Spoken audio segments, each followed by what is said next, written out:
Welcome to the Sci-Fi Center, the place to be, where comic books and wrestling collide magically. Movies, TV shows, and pop culture we share. Get ready to rock, we're here to take you there. From superheroes to aliens in outer space. The latest news and reviews in our embrace. Turn on your screen, let the neon lights glow. We'll take you back to the 80s. Let's rock and roll. Sci-Fi Center, where the legends come alive. Get ready to geek out, let your imagination fly. We're diving into the past with a touch of modern flair. Sci-Fi Center, the ultimate pop culture lair.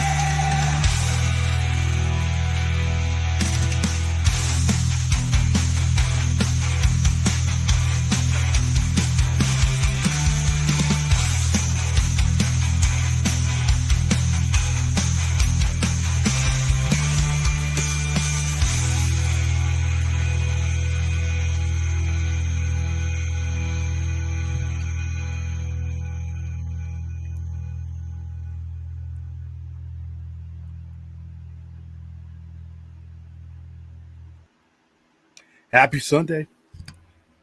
Welcome to the end of another strange week.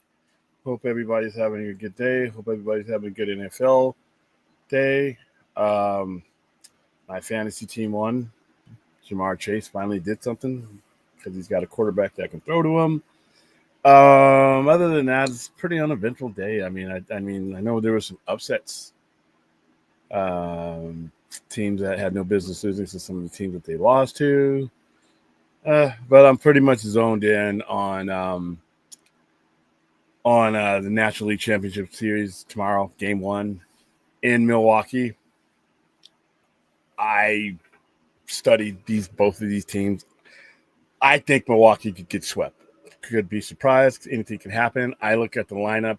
I look at the batting lineup. I look at the pitching lineup. I look at the experience. I don't give a fuck that this game is in Milwaukee. That's where the Brewers will get beat. Doesn't really matter where the games are. Didn't matter that the first two games were in Philly. Philly lost both of those, got beat soundly there. So World Series bound is what I'm thinking. So all right. Also pinned to the top of the chat for those of you who want to host your own watch party like we've done before. There's the link. And you can make it happen just by clicking that and letting me know what movie it is you want to see, which one you want to co-host, and if it's an appropriate movie that we can actually show, then we'll do it. If it's something we can't do, then you'll be issued a refund. But I have, like I said, right now, I have Friday and Saturday afternoons available for 2 slots each. So let me know what you want to do. Deaf Man cometh. I don't know if I'm going to have a co-host or not, but, he is on the East Coast. So, once he curls up into a little ball and goes to sleep, it's really hard to get him up. So, but I do see he's active on Twitter, so he may be in. Hello, my little koala bear. How are you doing? How you doing, Larry? What's going on, man? Anthony Manzano. There is a line between brilliance and stupidity. A fine line, but yeah, there is. There is. Hold on for a second.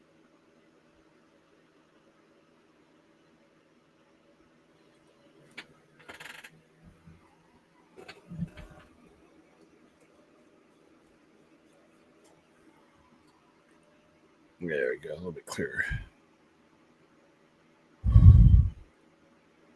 Hey, William, I went to New York Comic Con today and got a poster of Absolute Batman, but in the style of the Akira poster. Also got 8 Billion Genies signed by the writer. Did you get your poster signed by Scott Snyder? Because I think he was there, right? Him and Nick Dragotta were there. Yeah, I mean we did our show on New York Comic Con last night. For what it was out at that moment.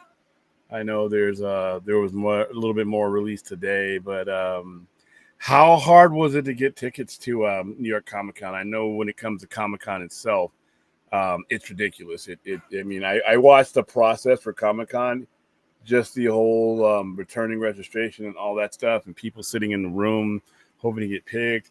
I'm glad I don't have to go through that anymore. I am glad that I have a permanent in that I don't have to go through that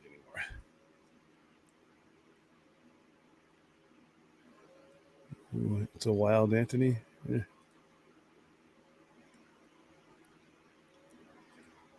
I also got to see Lawrence Fishburne and Joey Pantalones, and it was pretty wild being in the same room with them. Anthony Manzano, William, what are your thoughts on the most recent issue of Absolute Martian Manhunter? I have not read either. So get back with me probably by this Tuesday, and I will have those read for you, Anthony.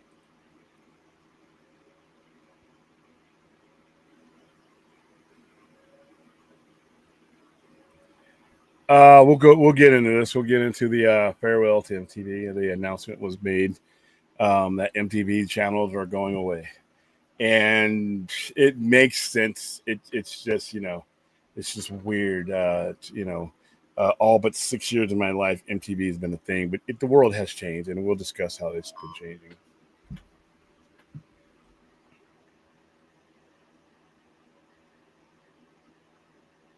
Oh wow, it's YouTube letting me know I'm live. How about that? All right.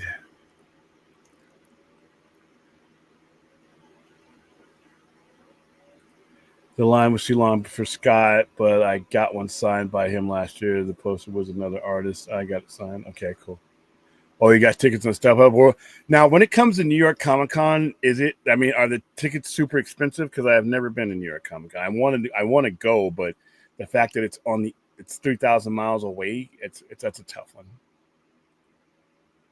That, and I'm going to WonderCon and I'm going to Comic Con, so it's.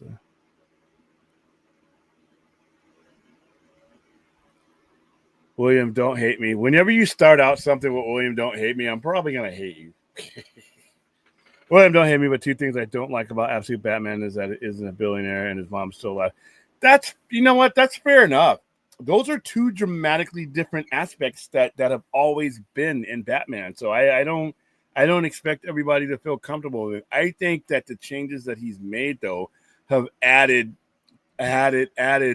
intrigue and interest that I did not have prior to that. I mean, I like Batman anyway, but this takes a story and adds a dimension to the character that could not be there if these people weren't alive, or if he had a million. I mean, the fact that he doesn't have billions and still finds a way to get it done is kind of cool. I like that aspect of the story. But like I said, I could see people who have traditionally had Batman developed a certain way not being on board with it. I haven't met too many people, but I've met some.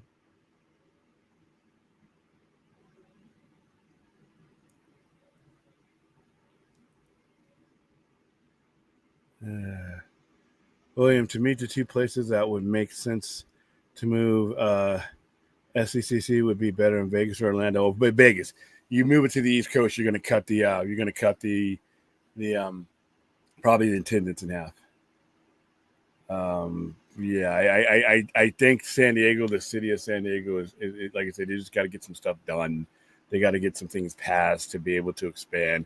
They got to come up with a better plan. Like I always say, every time that I'm there, the Padres are not there by design. They don't want to be, they don't want Padre fans in the game, getting, the traffic and everything. So if the Padres are not going to use Petco Field, why in the hell doesn't Comic Con use it to alleviate a lot of the stuff? But like I always say, Vegas we're built for this. There's no challenge that San Diego Comic Con currently faces that Vegas has already been thought of and been built for decades.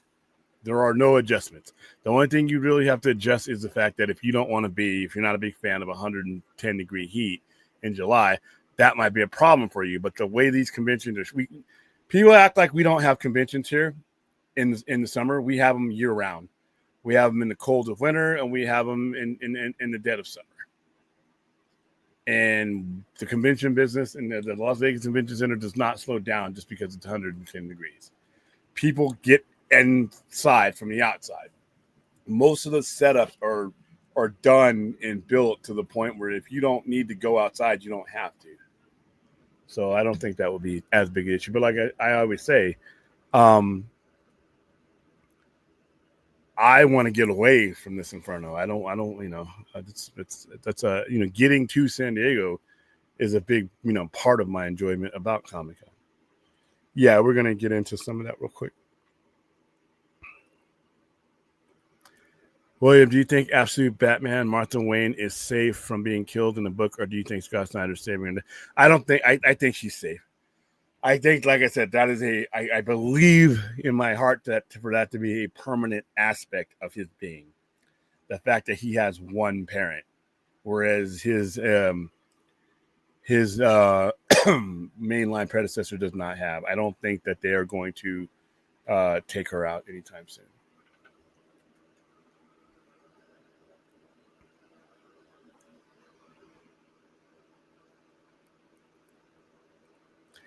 I have felt the impact of everything that this administration has done, to be honest with you. A lot of people from Latin countries do not want, haven't been coming in the droves that they were coming because of the policies and because of immigration issues and because they don't want to be hassled.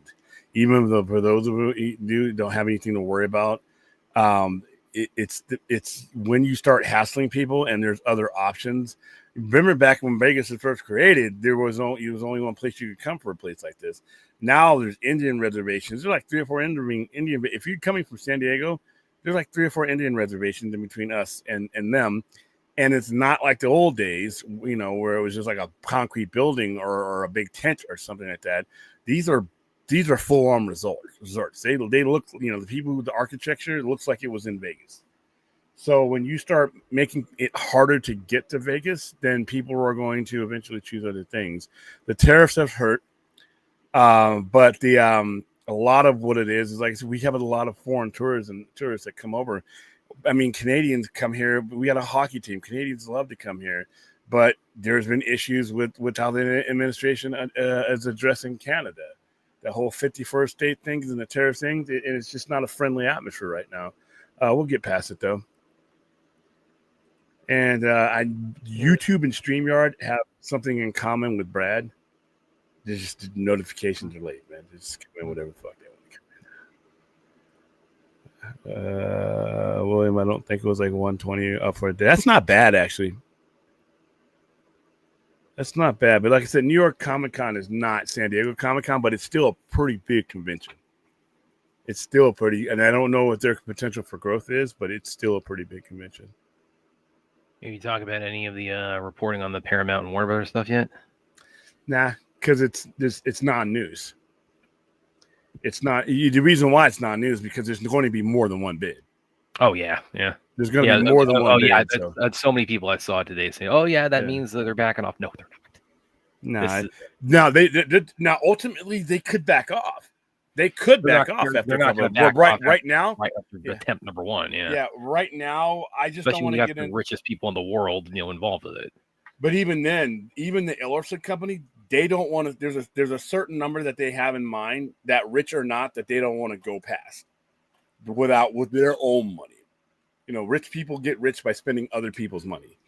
So they'll probably bring some people involved. But I thought the initial offer that I heard of was $23 a share.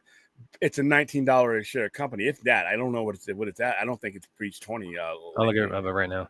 Did you want to talk about that other article I sent, or that one snippet from the other article I sent? I did not see the other one. All right, let me look up their stock real quick. But yeah, I wouldn't say this is the end of Paramount's bid. They're even lower. They're even lower than that. They're 17.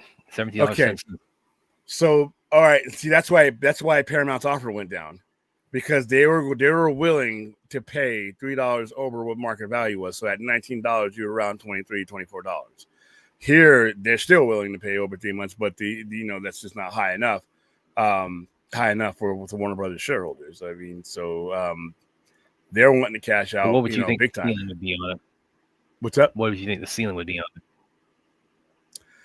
I'm thinking $25, $26 a share, which is still massively overpaying. And you're not if you're buying the company as a whole, that means you're not buying a split company with debt consolidation. You're buying everything. You're buying the entire company. So I don't know how high Skydance is going to go. I don't know. Like I said, just because you have $300 billion doesn't mean you want to spend. Because you figure if you combine the debt and then what the company's worth, that's a third of their wealth. I don't know if that's and I'm not in their ear or anything else. They could want to do it, but I don't know. But I do think you'll see at least 3 or 4 more offers. Some of them will be public, some will be done. So when I saw that, and by the way, Warner Brothers bid when they turned down the bid today, to me that's not news, because unless you're going to report every single bid, which is going to become nauseating. So they kind of stay. And by the way, their values, like, I mean, it's better than it's still not where it was a couple of years ago, but it's better than it was. I mean, this time last year, I mean, I did a piece on where I talked about at one point they were valued at like $6 a share. So imagine what the offer would be if they did that. If they were trying to do that back then. Well, and the company is in better shape than it was then. But once again, even if it is, it's still the fact that you spent since the mid 90s running the company into the ground and passing it off.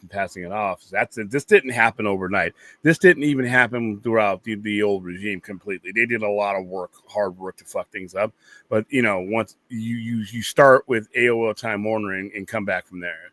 And it's been deteriorating its value. Now there's been things that are invaluable inside of Warner Brothers that still maintain the company's value, its IPs, but at the same time, how much is that worth?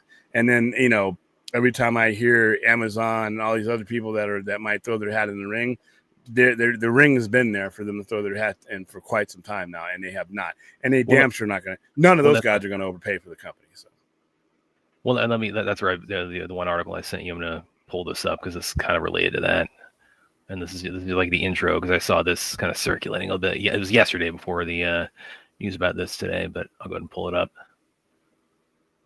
because this is not like a full. This isn't alluding to like a full, like, kind of like who else might buy out the company, but this is something that kind of sounds a little bit parallel to it. Yeah, this is yesterday. Or no, it was on the 10th, his article dropped. A big deal. David Zaslav's Warner Brothers, and yeah, he's on his way out. Zaslav's not. Yeah, that's been as soon as he. And then I've been saying that, and everybody's been saying that for a while. It's like as soon as he closes a deal, that his purpose is over with. His position is going to be consolidated because the new guys are going to come in. And two, that was his entire purpose. That was his entire purpose for doing what he did. So. Well, and the other part of the also why he probably rejected the initial offer was and this is something Grace Randolph was, I mean, lover or hater, this was talking about earlier, is that I don't regard her. I don't regard her. But she mentioned that he wants on a personal level to get the best payout for it because he knows he's headed out the door. So it's like, okay, give me the biggest like severance check I can get out of it. But anyway, so this kind of section kind of was circulating from this article a little bit the other day. The most vexing obstacle for David Ellison and Paramount's planned acquisition of Warner Bros. Discovery looks to be David Zaslav, though probably not for long. As of now, Zaslav is moving ahead with a somewhat still fuzzy plan unveiled this past summer to split WBD in half by Which next is spring. never going to happen, by the way. Well, to free the studio and streaming of several billion in debt and free falling cable assets. At the same time, word on the Burbank streets is that Netflix or Amazon could be looking to add some DC or Game of Thrones to their balance sheets. Now that, and again, that was kind of circulating a little bit yesterday, and again, that's suggesting, okay, that doesn't sound like they're like necessarily like jumping in. They'd be like competitors or like making their own like bid, like get the whole company, but the whole thing about add some DC, add some Game of Thrones to our balance sheets, it kind of sounds like what we've talked about also earlier about, you think even another merger or not, they're still probably going to start licensing things out. Well, yeah, because it's profitable. It's So, profitable. It allows you to reap it allows you to reap the benefits without spending the money and still be the distributor. So yeah. No, this was not Cosmic Book. They had another article that was circulating, and so, and as I said, it's like, don't take Cosmic Book serious. Yeah. But having said that, I mean, it's like, well, I mean, the reason, like I said, the writing's on the wall for this, for another sale, another merger. So it's like that's when you're going to get a lot of these like pieces written on this, some from some credible outlets, some from some not so credible. But again, the topic is so omnipresent. It's just don't click on it, guys. Just do yourselves a favor and don't click on these ridiculous things because they're stupid. And not only are they stupid, but a lot of the stuff that you're seeing has already been out there.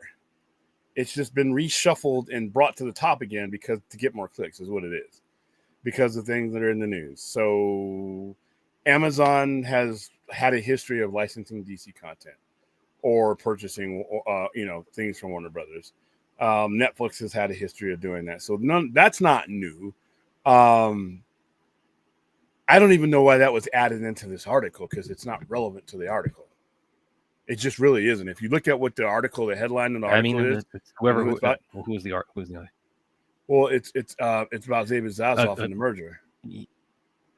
Yeah, well, so I'm just looking at the art of the authors of. I don't think I've read anything by these writers before, so they're not really familiar.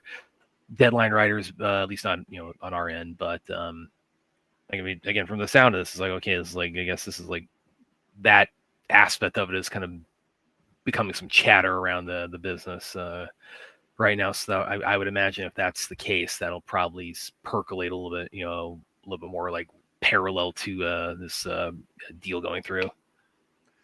I think it would. Okay, for me, I think it would be happening whether the deal is going through or not. I think if the deal goes through, you're always going to have IPs available for that type of a situation, whether the Ellisons buy it or whether it stays under Warner Brothers, because of the fact that it is you're the distributor, you own the IP, you're going to be the person that is always going to get paid, make the money. Whether it's Skydance, I could easily see Skydance keeping the same type of relationship with those two companies. I can definitely see, the current WBD regime doing it because it brings in money. There's somebody who's going to pay you to use your property, and you still get to distribute it if it goes anywhere else.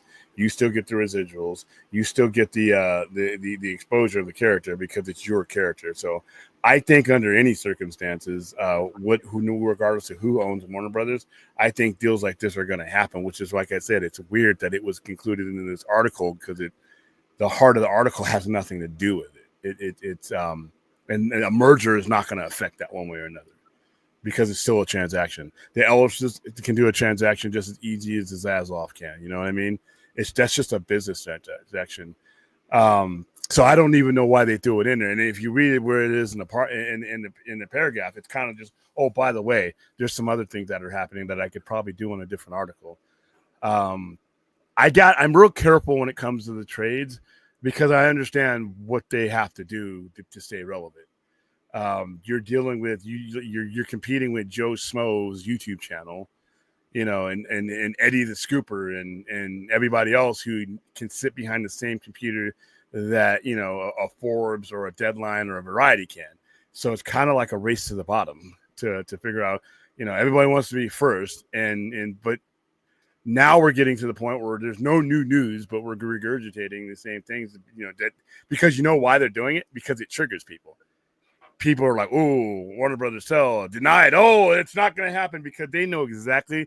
And like I said, I think it's brilliant on Deadline's part because they know where to get their clicks from. But yeah, I'm sorry. I just don't see that as being anything new. They will make another offer again. But once again, it doesn't mean that Paramount is going to eventually buy them. I still hold out hope that they do not. Well, and like if like it hits the, I mean, if they go through like a series of like bids and none of them get Warner Bros. Doesn't want to do any of them, does that mean that, does that create a scenario where you think like in that article, like Amazon or Netflix or no, and they become like, okay, well, we've placed bids, or we've had discussion about placing bids, let's go ahead and do it now. No, why would they do it for a higher price than they could have done at a much lower price? Why? Because now you're talking upwards to $20, $23 for a fucking $17 share company when they could have done it at $6. Why would they do that now? They're doing it for a hell of a lot more money now, and the company's not worth that much more than what it would have been. In fact, if Paramount were to pull out of it, then it would go down because there would be no more electricity over the a brand new direction of the company. But Amazon could outbid them now. If Amazon wanted to, Amazon could do it. Bezos could be like, wow, this is in my sock. Let me shake this out. That's $1 trillion company. They could do it. They don't want it. Same thing with Netflix. Same thing with Universal. Everybody had the resource to do this almost for the last year and a half. So I would be shocked if they decided to wait till it's at its most expensive and most costly to do it. So yeah, if Paramount were to pull out of it, I don't think anybody else is coming for Warner Brothers. And to be honest with you, that's probably for the best. Find other ways. Get a hedge fund company. Have some no-name, faceless billionaire get the company and continue along what you're doing now. Because no matter who buys this company, there will be disruptions that the company doesn't need. So that's where I'm at.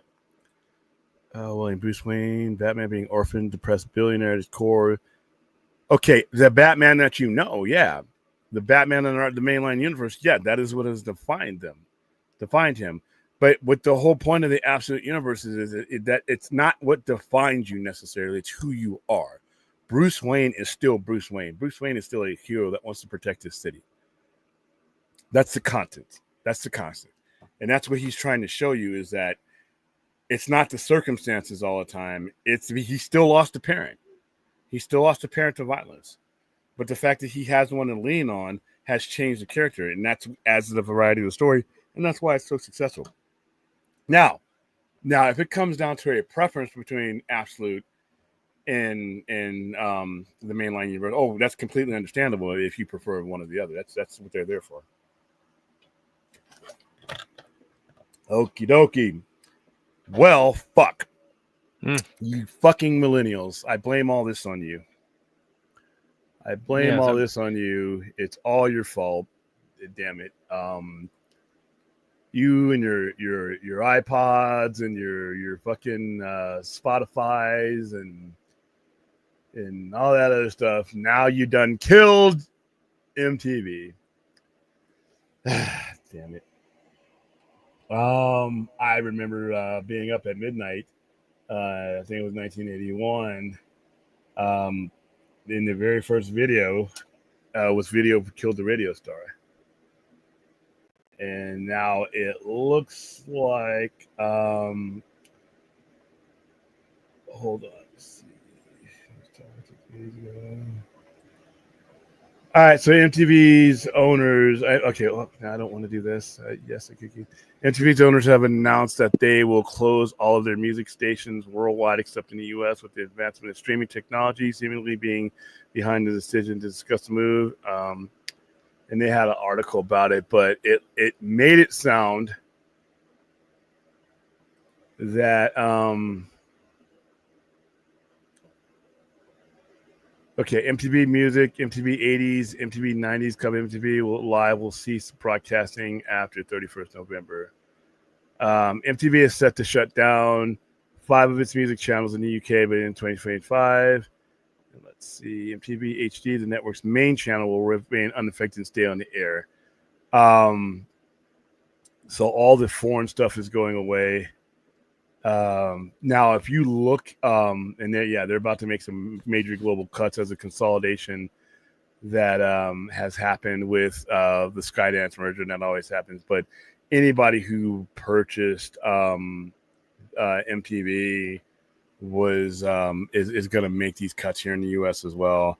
And even if MTV stays on beyond December 31st, it has the world has changed from the 6-year-old me, 7-year-old me who watched the very first videos that came out there. MTV was a force. MTV was a force.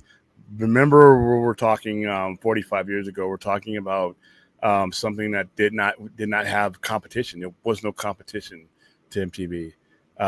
If you wanted to, you had like really late like Night Flight and Saturday night videos and TV shows, Video Hits One every week that would show you like 10 videos, and you if you were lucky, they were in the genre that you wanted. What MTV did is they just gave you 24/7 and then music news. And for that first 13 years of MTV, that is what they stuck to.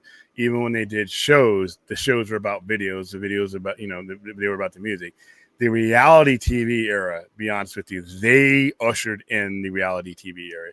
Everything that you're looking at right now when it comes to, the last 15 years of reality TV, whether it be Jersey Shore, whether it be the Kardashians, whether any Survivor, Mark Burnett did a lot of work with MTV. The Real World was the very first reality TV show like that. All these reality TV shows that basically made it easy for networks to just put a camera in front of you, give you some acting cues to play off of, and that was it. The MTV founded that.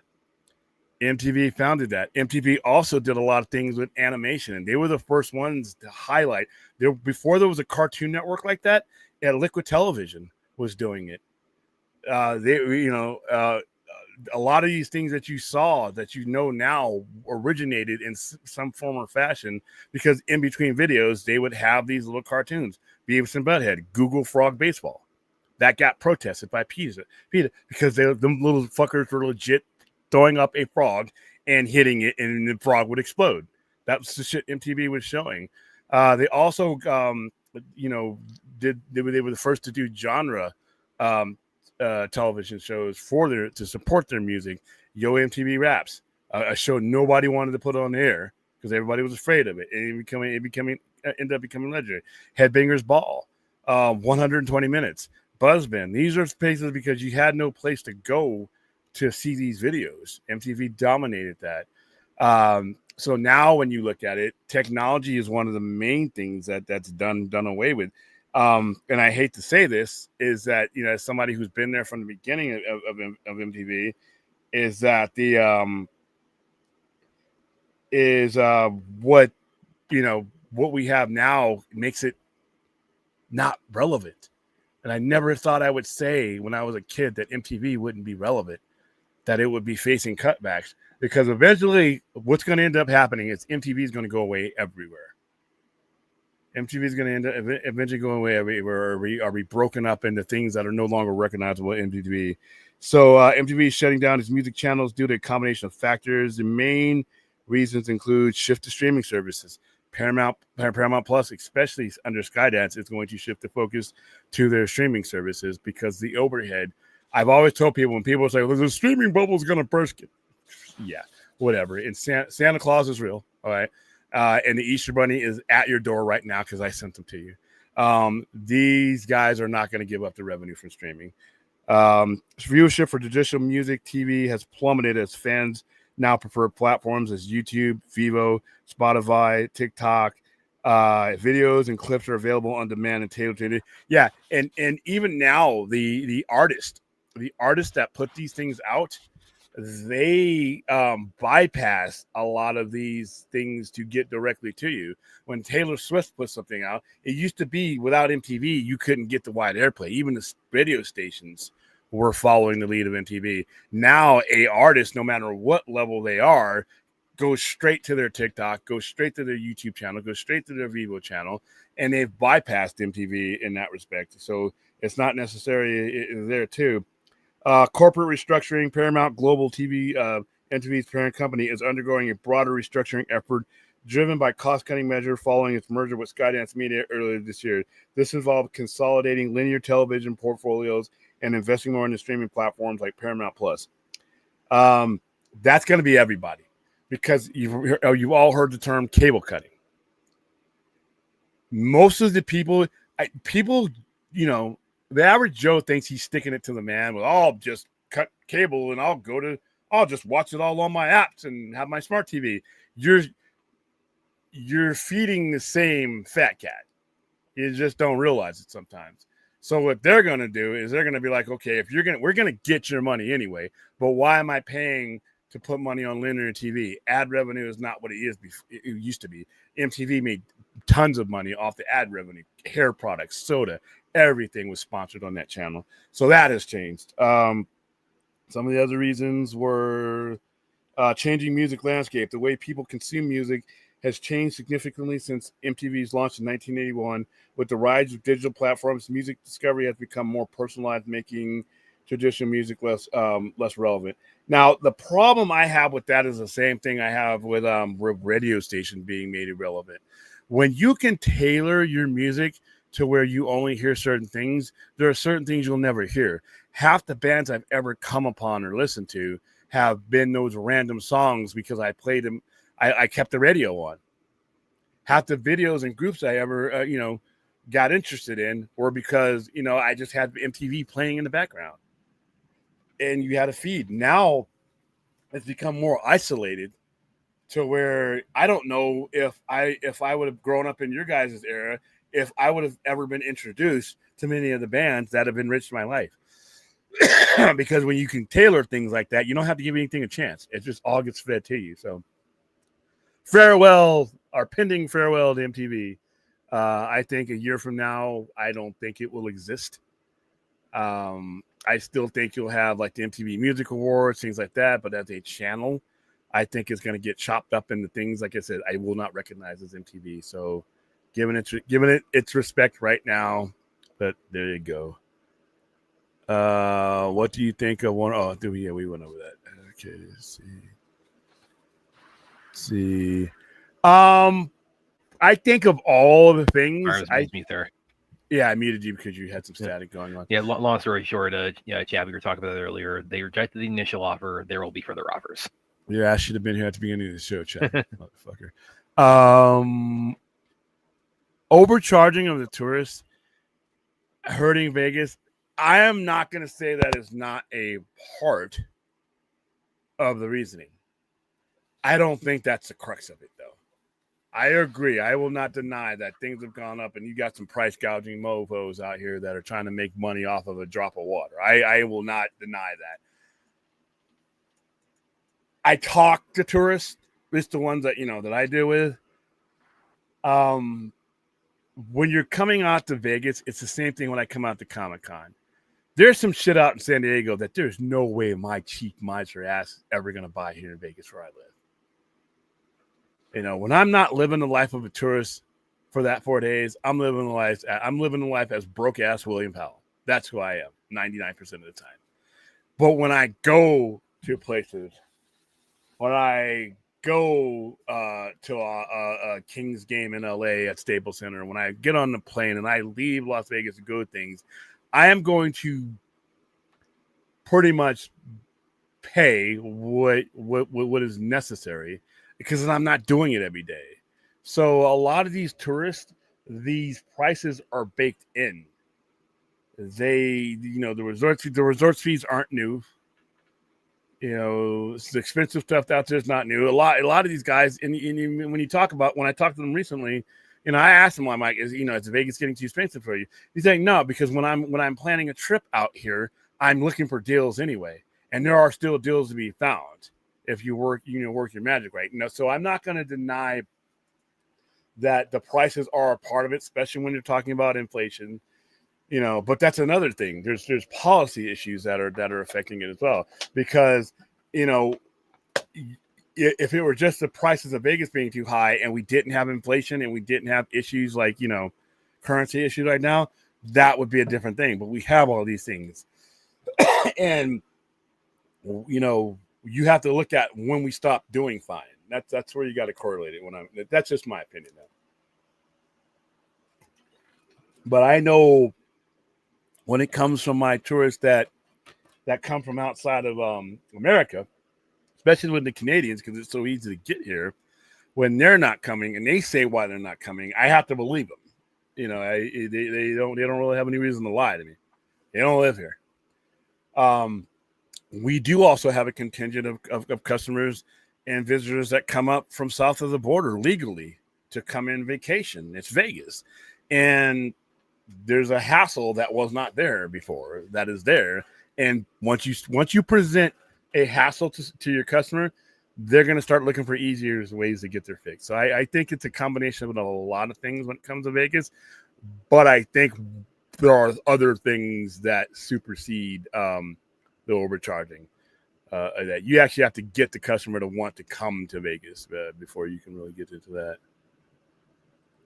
$60 for one day, that's not bad at all.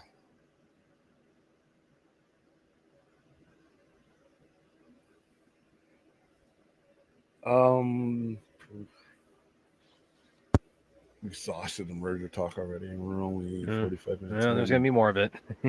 Yeah, but guys, we're gonna put a cap on some of this talk though, because there's only so many answers to give at this point, because there's no movement, there's no relevant movement to this point, and there's just not any. There may be people talking about the merger, but you can talk about things and really not have anything to talk about. It's called blowing hot air, and I just don't want to get to that point. I think we've gone over the merger enough. Well, Rational just left a super chat. Spotify and YouTube are better than Sirius and MTV. Yeah, I think YouTube. Thank you for the super chat. I think YouTube is really it for me. I have YouTube Music, because I use YouTube Premium because I don't like the ads, and so I have YouTube Premium that comes with that. And all the major bands have a YouTube channel now.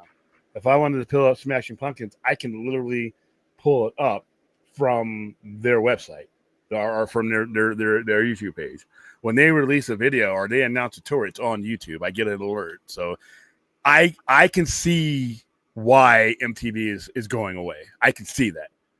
I can see it. It just sucks. It just hurts because it's like, what I fear most about technology is it takes away that random encounter, that meeting somebody you would never have met if you were not, attracted to the same space. If you didn't go to that bookstore, if you didn't go to that comic book store, if you didn't, if you didn't hang out at that coffee shop, if everything that you have is scripted and fed to you, are you ever going to go outside of that bubble and, broaden your horizons and open yourself up to other things? And I think that's where we're at sometimes when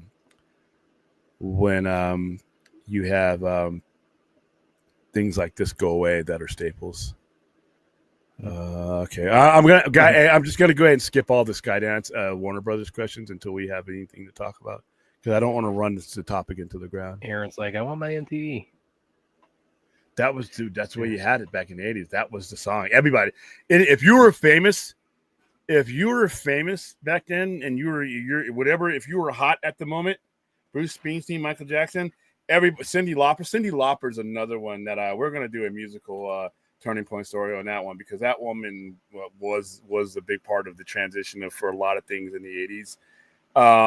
But yeah, I want my MTV. I mean, Dire Straits literally made a song about it, a hit song about it, because remember, Dire Straits was like a 70s band, early 80s band. A lot of these groups that were done. They were on AM Gold radios. They had a full-on career. When MTV came about and reintroduced them to a younger generation, Aerosmith was done. Aerosmith had broken up, replaced members of the band, reformed the original lineup, and was putting out albums that weren't necessarily doing well.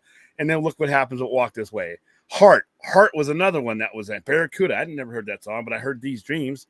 David Bowie was masterful, creating an entirely new. The Thin White Duke was literally, created. Let's Dance, Put On Your Richies. That was literally created because he recognized what MTV could do.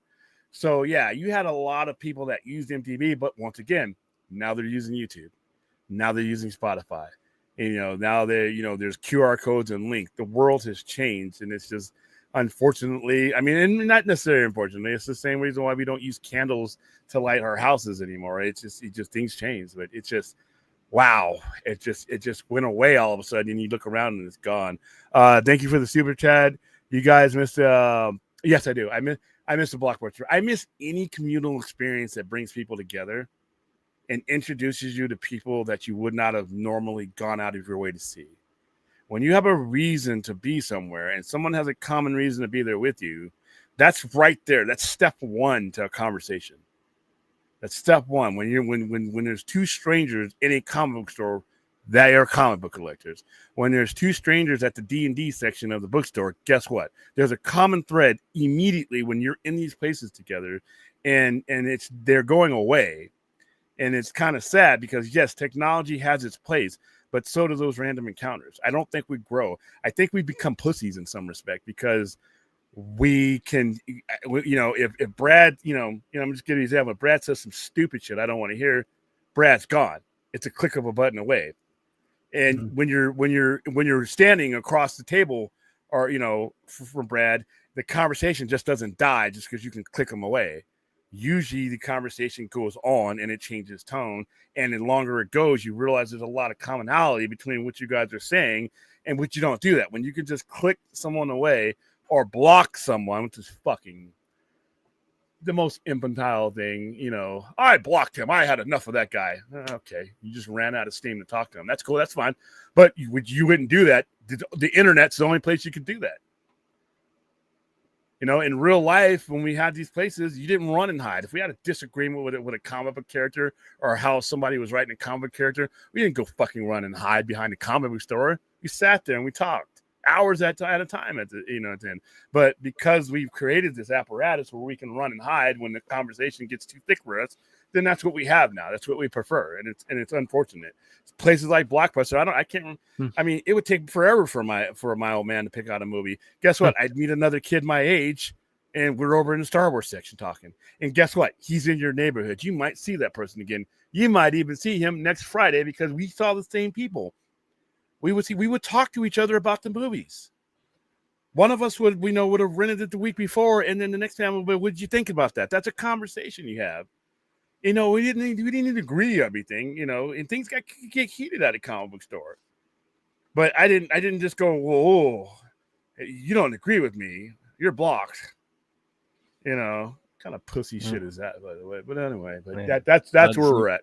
Thing on the Spike TV because I don't miss it because the Blade, but I watch a whole bunch of other things on there. I mean, I missed nothing. They had the Ultimate Fighter, they had UFC on there. Of course, I'm digging in, all the MMA world.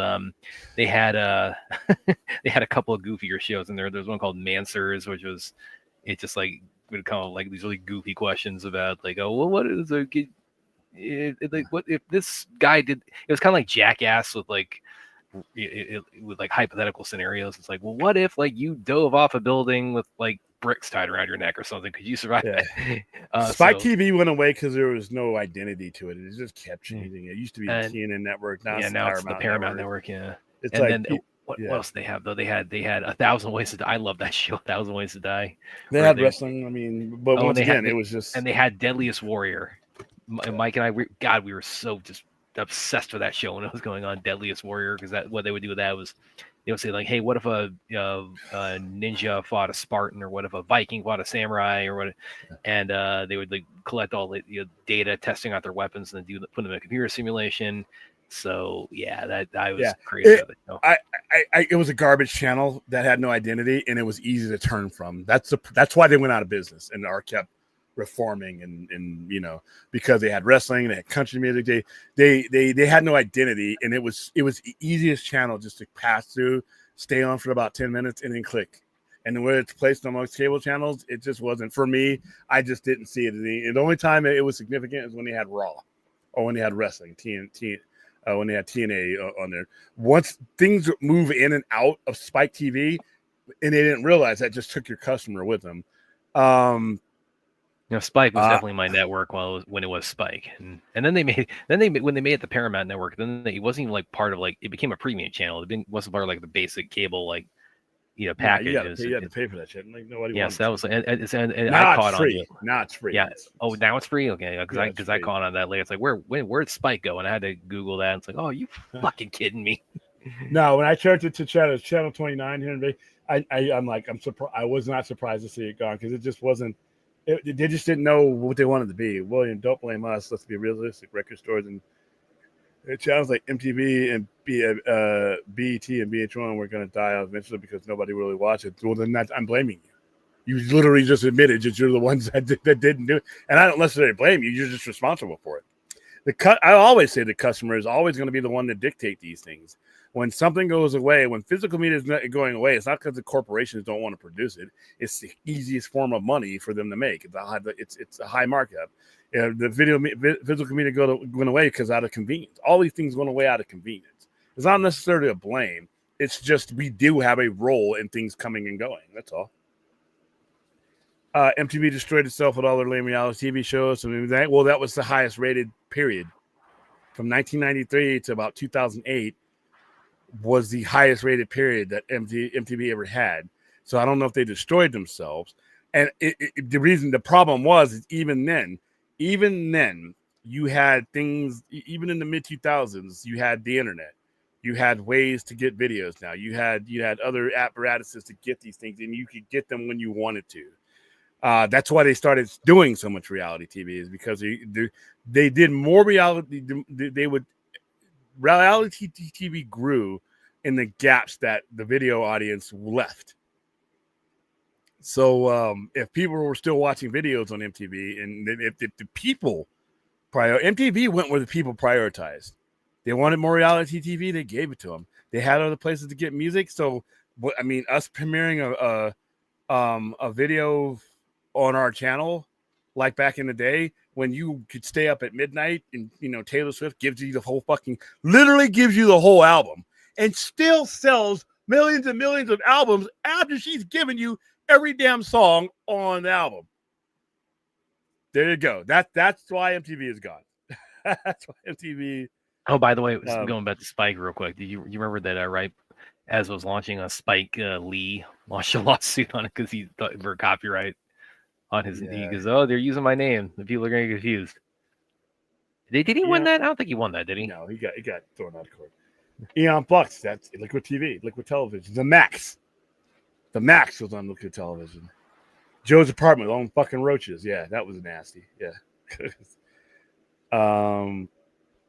You want to talk? Are you high right now? This sounds like plane ride food. Yeah, you're asking Clint, and that is like, what I mean, what do you road rules?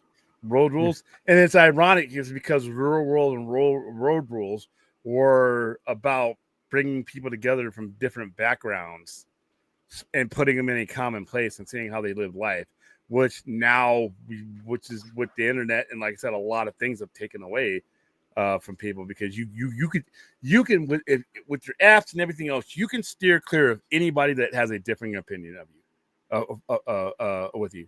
You can steer clear. You can control your algorithm. You can do all this stuff. You never have to be in front of anybody that has a slight disagreement. You can fucking whisk out with the click of a button.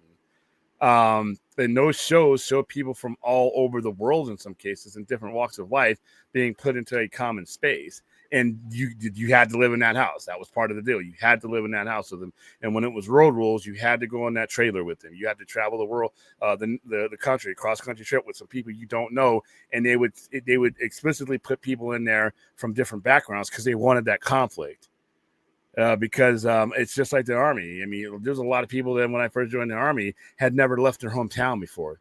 You had a lot of people that were racist, not because they were necessarily bad people and capable of being anything else, but they weren't exposed to anything. One guy, I was one of only 6 black people he had seen in his entire life, and he was 21 when I met him. So he had all he was feeding was bullshit stereotypes and everything around him. He meets us, we had a guy from Pakistan come. We had all these people, and we put them in that barracks together.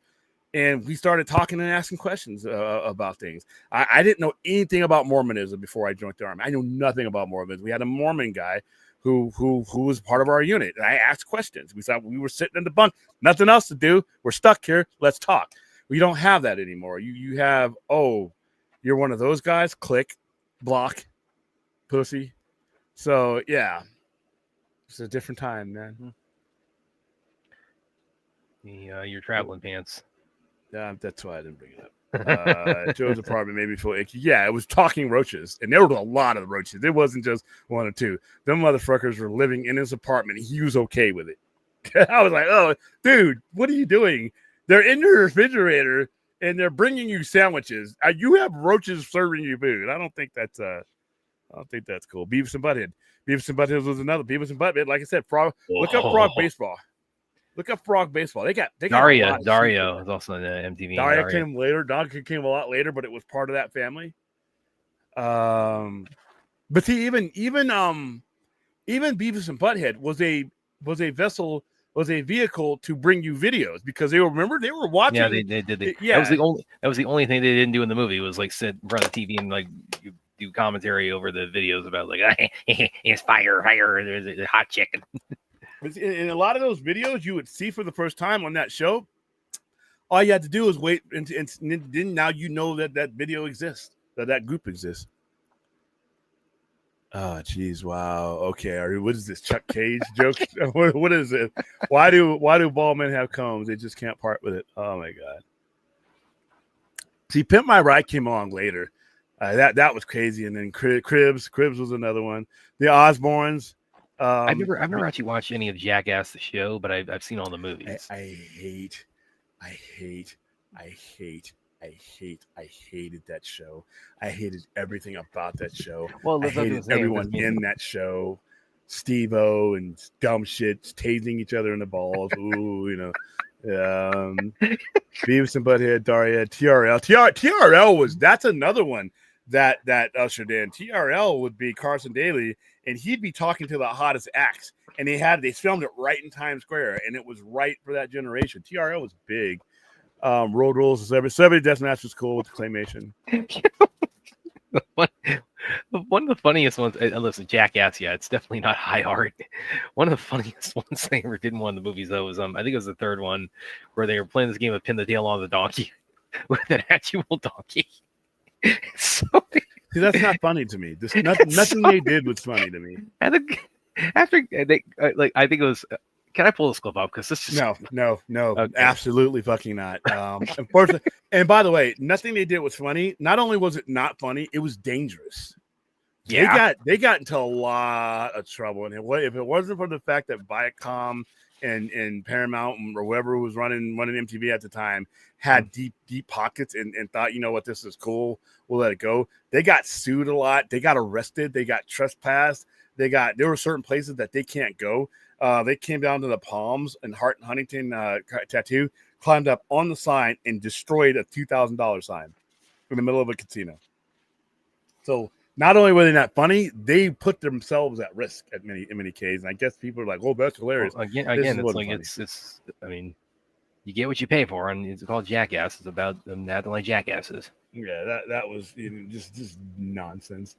William, I disagree with you. I've actually found underground rock bands there and not on the radio because of Spotify, because of YouTube, and country artists that have been on that. Okay, that's fine. But that's not enough to generate. You see what I mean? You're always going to have an underground scene no matter where you're at. But you're talking about you had that even when MTV was at its height. So you had the punk rock. I mean, you had all that stuff, alternative scenes that, that most of that stuff never ended up on MTV, but you still had it generating the vibe. If these radio stations and MTV weren't blasting out grunge, a lot of these other little bands that were happening at the time would not have had the interest or the exposure, even if they never got on MTV. It's just a fact. The Briscoes band. All right, I'm going to get to these, and I'm going to get to another thing that didn't concern me, but I got a lot of questions about this. Not because there was something on Twitter that somebody tagged me in, but this is something that I've seen everywhere. But we'll go and get into that. Let's see. A lot of artists use like Twitch. Twitch is another one. A lot of people. And now you don't even need a record. You don't need. Listen, you can put your shit out there just on your own, and somebody can catch you. You know, you don't even need an agent half the time.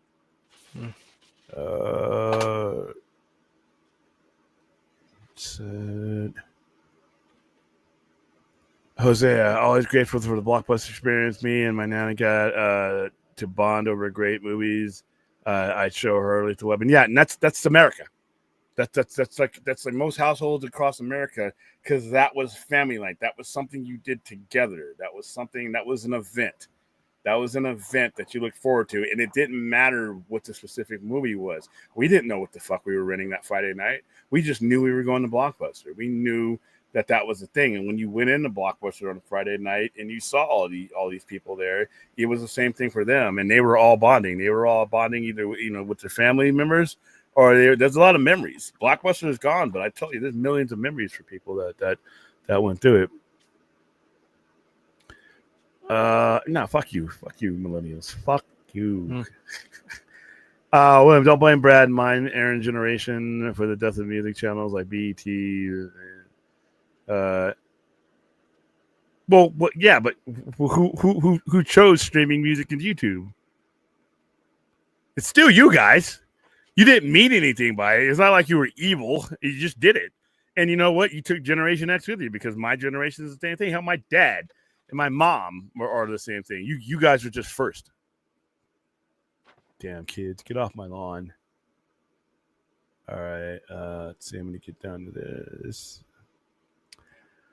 Okie dokie. So this is another thing that now, for those of you who are new to the show, one of my lives that I live is as a comic book store. I mean, there is a comic book store inside the Sci-Fi Center. It's one of the sections of the Sci-Fi Center. It was the first section of the center. I mean, before I expanded into anything else, my very first thing I opened up in 1994 was under the name of Asylum Comics. Now, the reason why I was named that way is because I had a tape in my hand from Electra Asylum, who had put out Metallica, and that was the era of telephone books where you wanted to be at the top before before all your competitors. So you either started with an A or you had 3 A's, and if you did the telephone book, allowed you to put at least three A's in front of your original name, so you were always going to be at the top. And then you could pay for an article, not an article, but a full page ad would cost you like $300 or $400 a month. It's that's what you did. Now, but before I did all that, before I even stepped into a comic book store, the only way I could get comic books were on racks. Not like this. This is a little bit more advanced, a little bit more modern, with modern stories. But they were racks. They were little wire racks. Said, "Hey kids, comics," and that's how you got your comic books. You went to the base, or the base housing wasn't literally on the base in California where I was at. It was a couple blocks away from the actual Norton Air Force Base where I grew up. There was a 7-Eleven right over the fence, though. That's how I got into these things. I would go, wherever my parents were at. I found that rack. Didn't matter where we were at. Somebody had one of those racks available to spin around. So now here we are. And this is what we got going. We got things like this popping up in gas stations, convenience stores.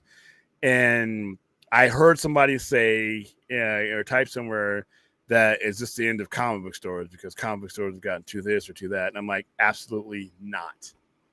As far as I'm concerned, if you're a comic book store, you don't have anything to worry about when it's this. your relationship with your customer is not necessarily always based on an item. It's based on the experience that they get with you. So that's not going to be a problem. However, before you get that guy or gal into your store,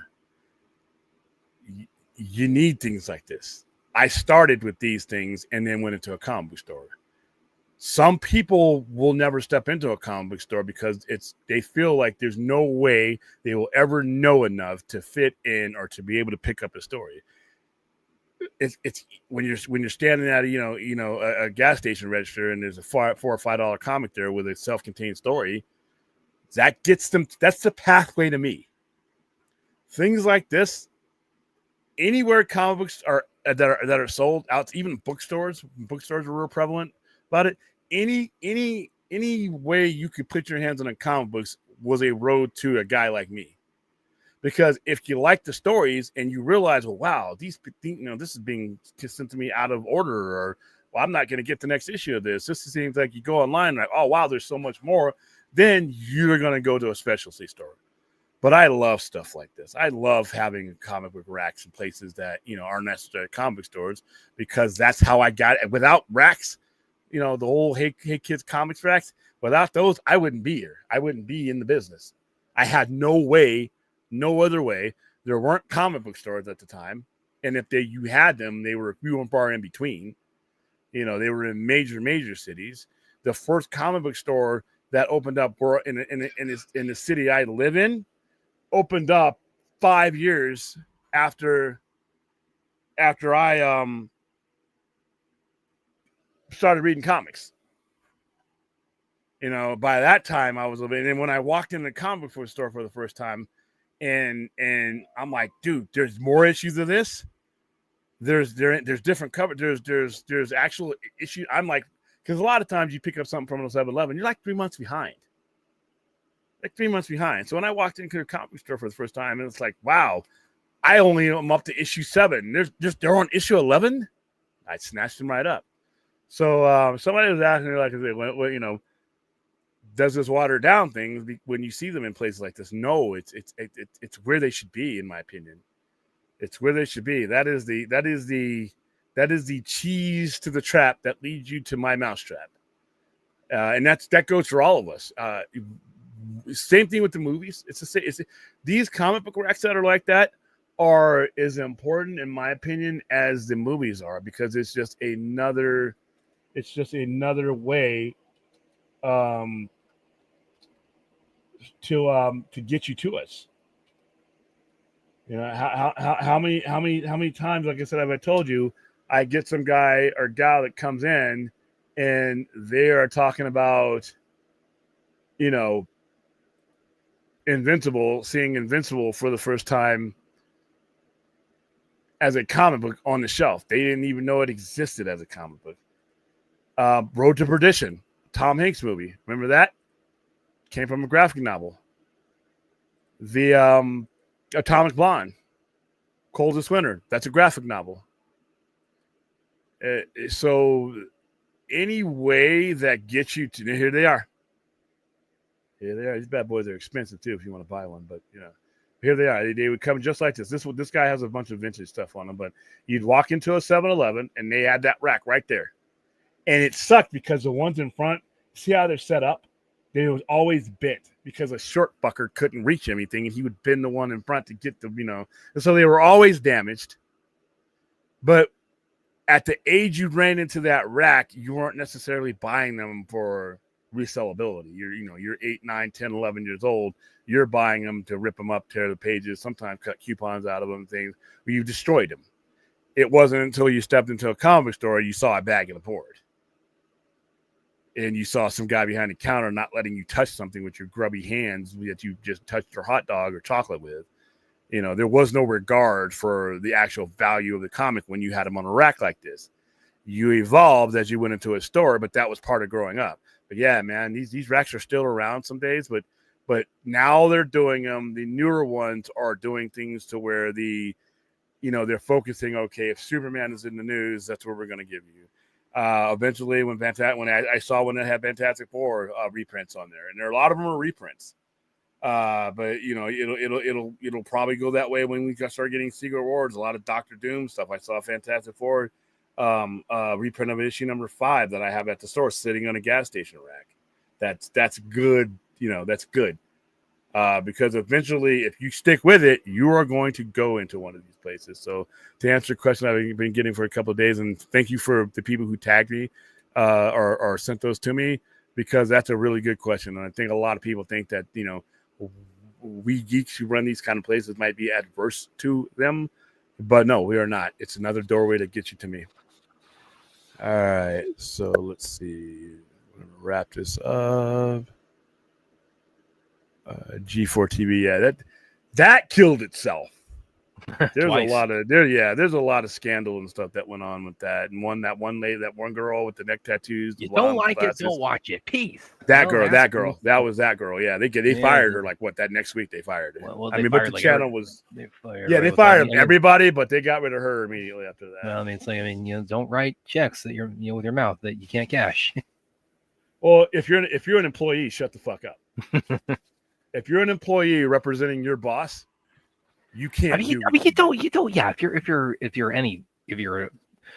you're a television presenter, if you're a salesman, if you represent the company of any time, you don't ever tell people and say, hey, if you don't like what we're offering, don't come. I mean, that's just business 101. You only have to actually take the class to know that. Especially when people weren't coming to your channel to begin with. Yeah. Yeah, I remember Sunday Night Heat. That was really right like before the Attitude Era. I mean, like imagine if like William like actually hired me as like a, I don't know, some kind of like consultant or something for like the Sci-Fi Center, and you know, as I told the customers walking the store, hey, if you don't like our selection of comics, go somewhere else. William, how much longer until you show me the door? I would probably be immediately, even though I routinely tell people that and everybody should be honest about their environment. It's not for everybody. Now, obviously, you should not articulate it in that way, but there are certain people who are looking for a certain style and feel when they walk into certain places.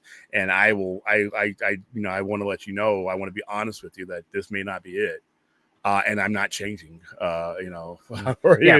But like you say, you don't praise it to them. Like, say, if you don't like what I'm offering, you know, Bob's right down the hall or something.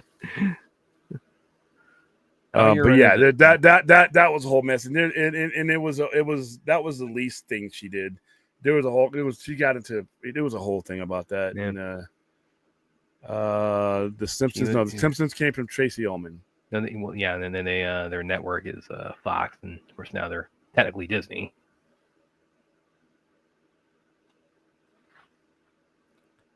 Let's see. I'm just looking at just making sure that Any more thoughts also in Peace? Because the more I think about this finale, the more it's like, oh man, that was a face plant. Yeah, like I said, I'm starting to forget that I even watched it.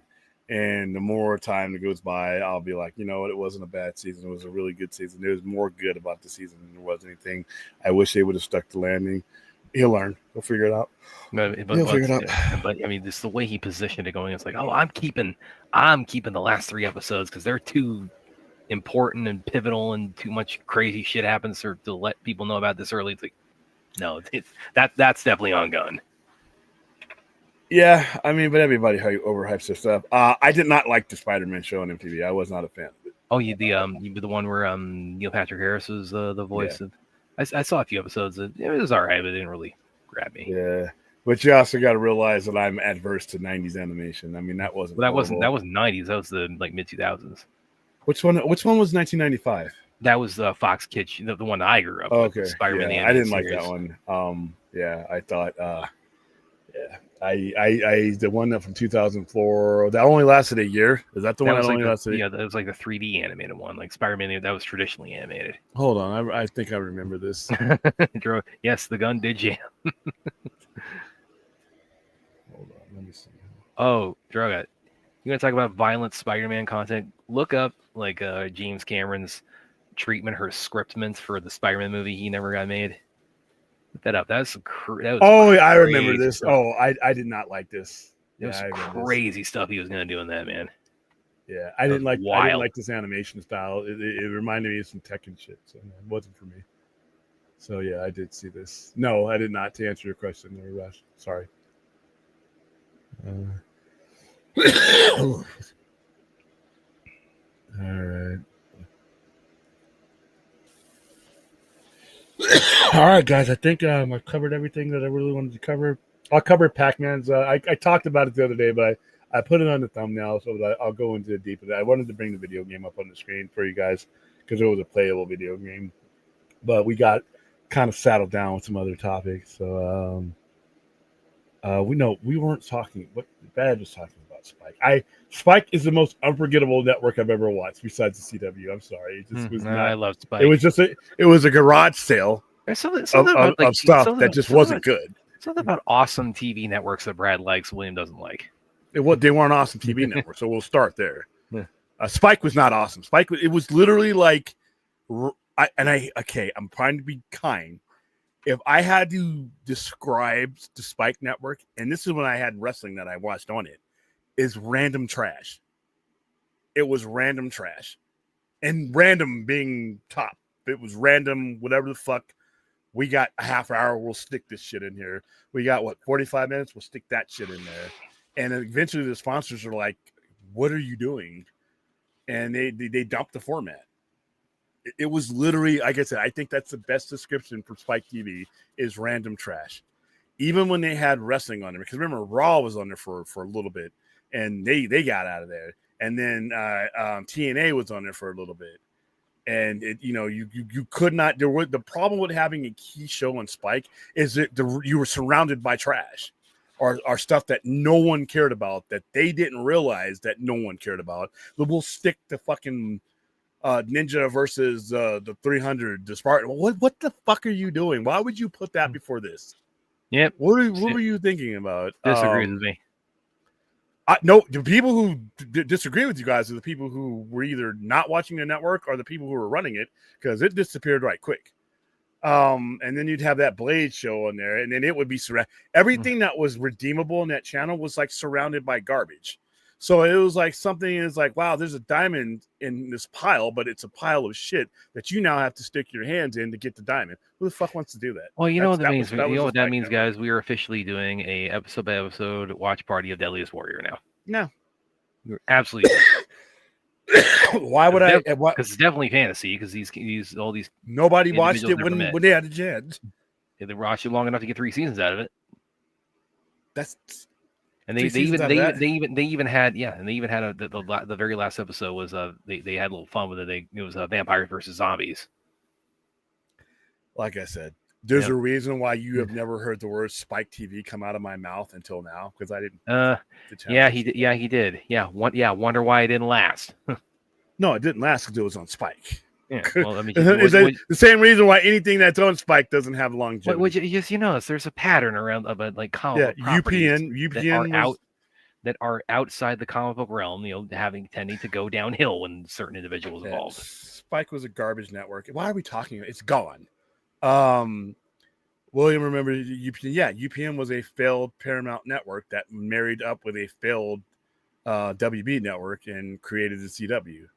And like I said, people think that they don't realize that that network came from 2 failing networks that couldn't survive on their own. But yet it's the greatest thing, people, it's sliced bread with people to look at it in retrospect that never do a profit, by the way. How do you go that fucking long without? Wow, never mind. I don't stop bringing up these dead loser fucking networks on the show. Nobody did. People, there were Spike TV was on the air and people didn't even know it was. People had Spike TV, no shit, on their channel rotation and nobody knew it was there. That's pretty fucked up. Spike also had sex brought me to the emergency room, and darling, I was. Oh, okay, I see you're saying, Aaron. Okay. See again, right. Guys. This is why we don't even need the DNA. We don't need any more merger talk, and we don't need any more dead network talk. All right. But we do have sibling talk. You are not siblings. I have yet to meet your sister. I've yet to meet any of your family members. She's in the chat every night. MTV was far more fucking relevant than Spike TV will ever be. Are you kidding? Did you really type? Did you do a fourth and type some bullshit? That's okay.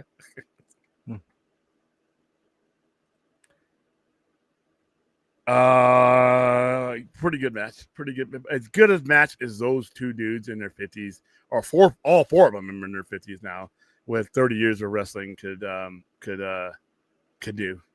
I wasn't expecting much, and it was a gimmick match. It was a gimmick match, which is what it was supposed to be. It delivered. It's like the John Cena, AJ Styles. AJ, that was an amazing match, by the way. But those two gentlemen, I wish that match would have happened 10, 15 years ago. See why they were, in my opinion, not doing a lot with AJ Styles. You know, these are the type of matches that he could have had instead of becoming a meme with the Undertaker sneaking up behind him. So, I wish AJ Styles would have had signed somewhere else. Something I forgot to mention last night. I actually did go and see Tron Ares. I did. Are you going to be the first person that has anything good to say about it? Because I enjoyed it. I enjoyed it. Okay, you're number one. No, I sent a bunch. I told you. Yeah, no, I sent a bunch of people to Tron Ares. Oh, by the way, think of a movie that might actually make some money. I sent 39 people to Tron Ares. I am waiting for a good response for it. I haven't seen it. I don't have any plan. I told you guys I was done with Tron. I was done with Tron when I was a kid. I had no interest in it, but I didn't think it would. Have that much of negative response. I have not gotten one positive. I mean, I think a lot of it's just people a lot of people just don't like Jared Leto. Most of the people I sent don't even know who the fuck he is. And they know who he is, but not to the extent the internet cares about who he is. Most of the people who your average moviegoer don't give a fuck about any of the stupid shit that's going on with Jared Leto off screen. They don't care.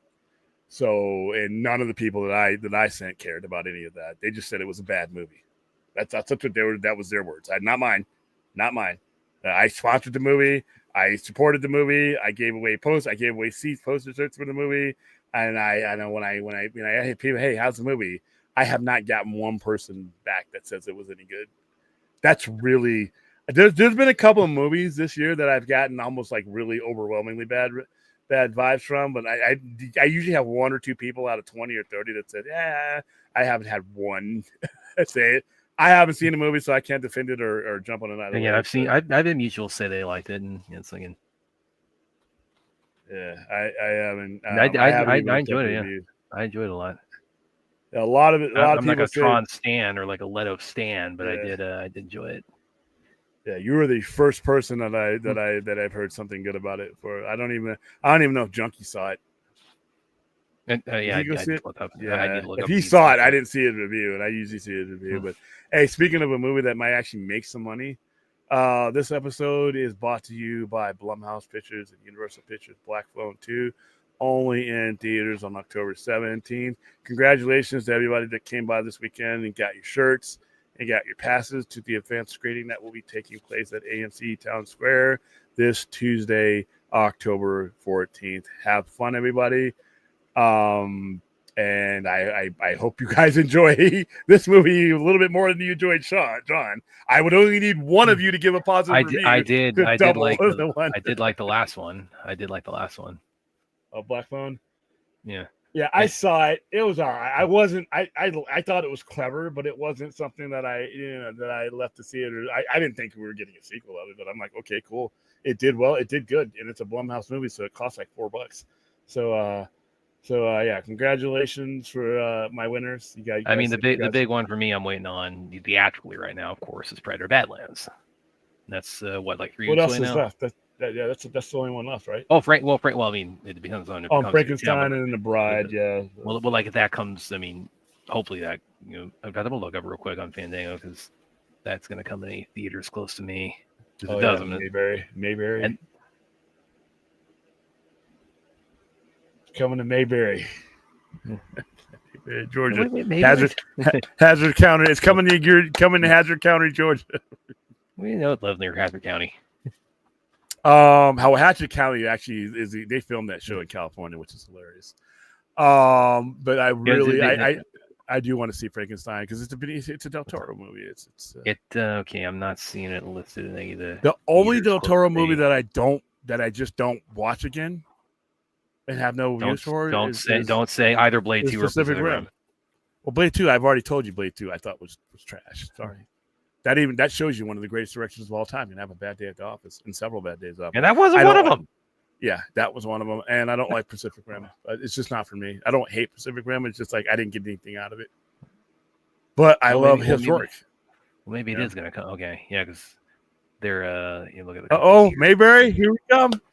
Well, I mean, they're not listing it yet. They just don't have like stuff listed for Friday, so that's when it's supposed to have I theater just run start. can't wait to hear the. How come it's not getting a larger release? Oh my God, he's killing the theaters. Come on. The only reason it's even getting anything is because of Oscar buzz. But that company doesn't make their money there. And he knows that. But he's going to get a release to get another statue because he's going to be in the running. Okay, so I it might still not. haven't seen one thing after another or one battle after another yet. I just can't Yeah, so talk may or may myself not. in. Have you seen that? No. Yeah, I just can't. Yeah, talk myself that into just seeing didn't it. really. I mean, what that's like a war movie or what with Leo? What's that all about? It's him going through a bunch of shit. I just can't talk myself into go seeing a Paul Thomas Anderson. I just can't. I just can't do it. I just never I've seen been a drawn lot to of good him. reactions to it. I just haven't. Yeah, fourth is like I think might get it tattooed on his stomach or something. The way he keeps telling me to go see it, I'll see it on streaming. For me right now to get out and go to the movies, it's got to be for something I really want to see or I'm interested in. And So Frankenstein again, like and theaters close to me. I know they got like they got Army of the Dead, they got Red Notice, they got what was it, the Scorsese one? Yeah, see, everybody's telling me I like it, so those I'm going to give it a try. So I think there might be a chance that gets to one of those theaters there, but I mean, they're not listed yet, so hopefully between now and Friday. But then other than that, yeah, the big one I'm waiting on theatrically is, of course, Red or Badlands. Everybody's listen. Brad's not the only person that likes Blade 2. I thought it was smoldering garbage. That's the difference between one person going to see a movie and the next one. I literally have sat next to movies and watched the same thing on the screen and walked out with somebody who I came to the movies with and literally walked out and it was like we didn't even watch the same movie. So I'm pretty sure that there's somebody that sat in the theater and saw Blade 2 and didn't think it was sewage that I thought it was, and Brad's one of them. That's fine. There's nothing. Brad's not a dummy. I hated that movie. That movie sucked. And then we don't even talk about Blade 3, but yeah. Sids, I see the really, it's like kind of interesting for Halloween this year because I mean. Yeah, like I mean, the big Halloween ones, for me this year was definitely VHS Halloween and yeah, Frankenstein if it does come to theater. What else is coming out?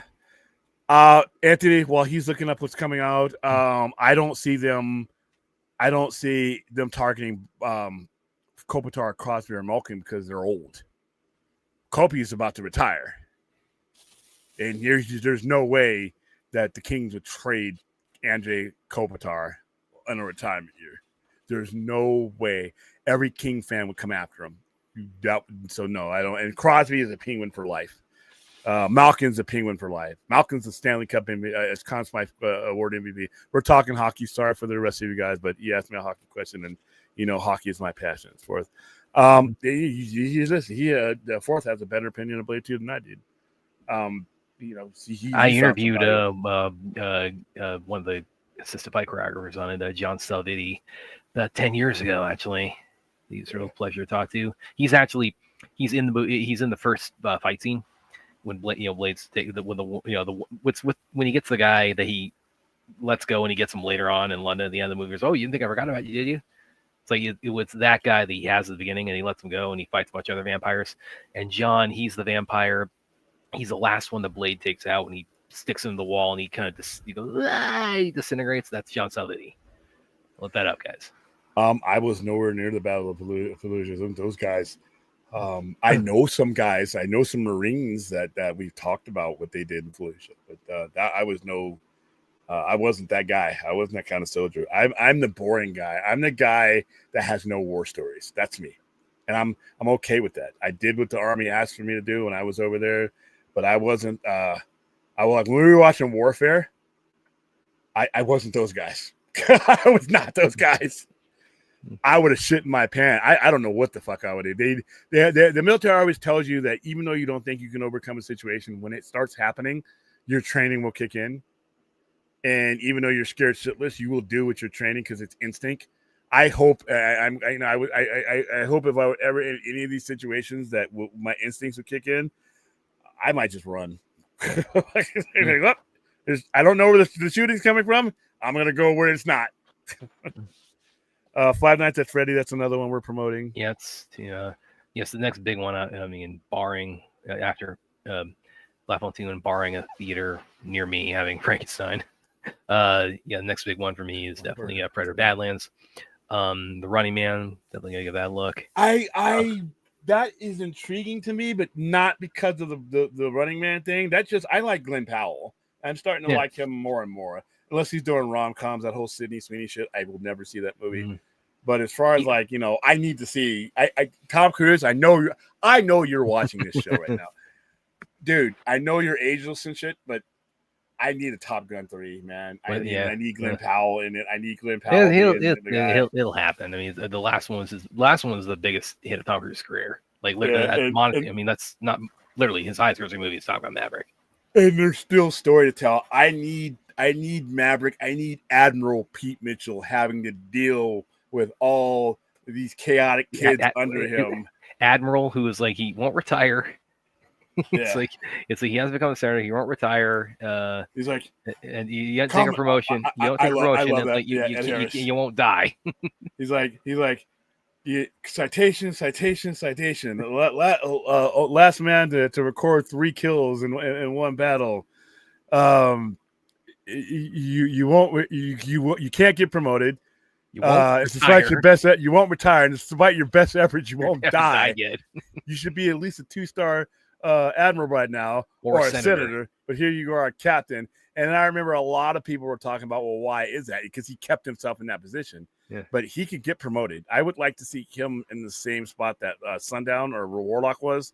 The guy who was sitting next to John Hamm's admiral, Chester, the Admiral Hammer.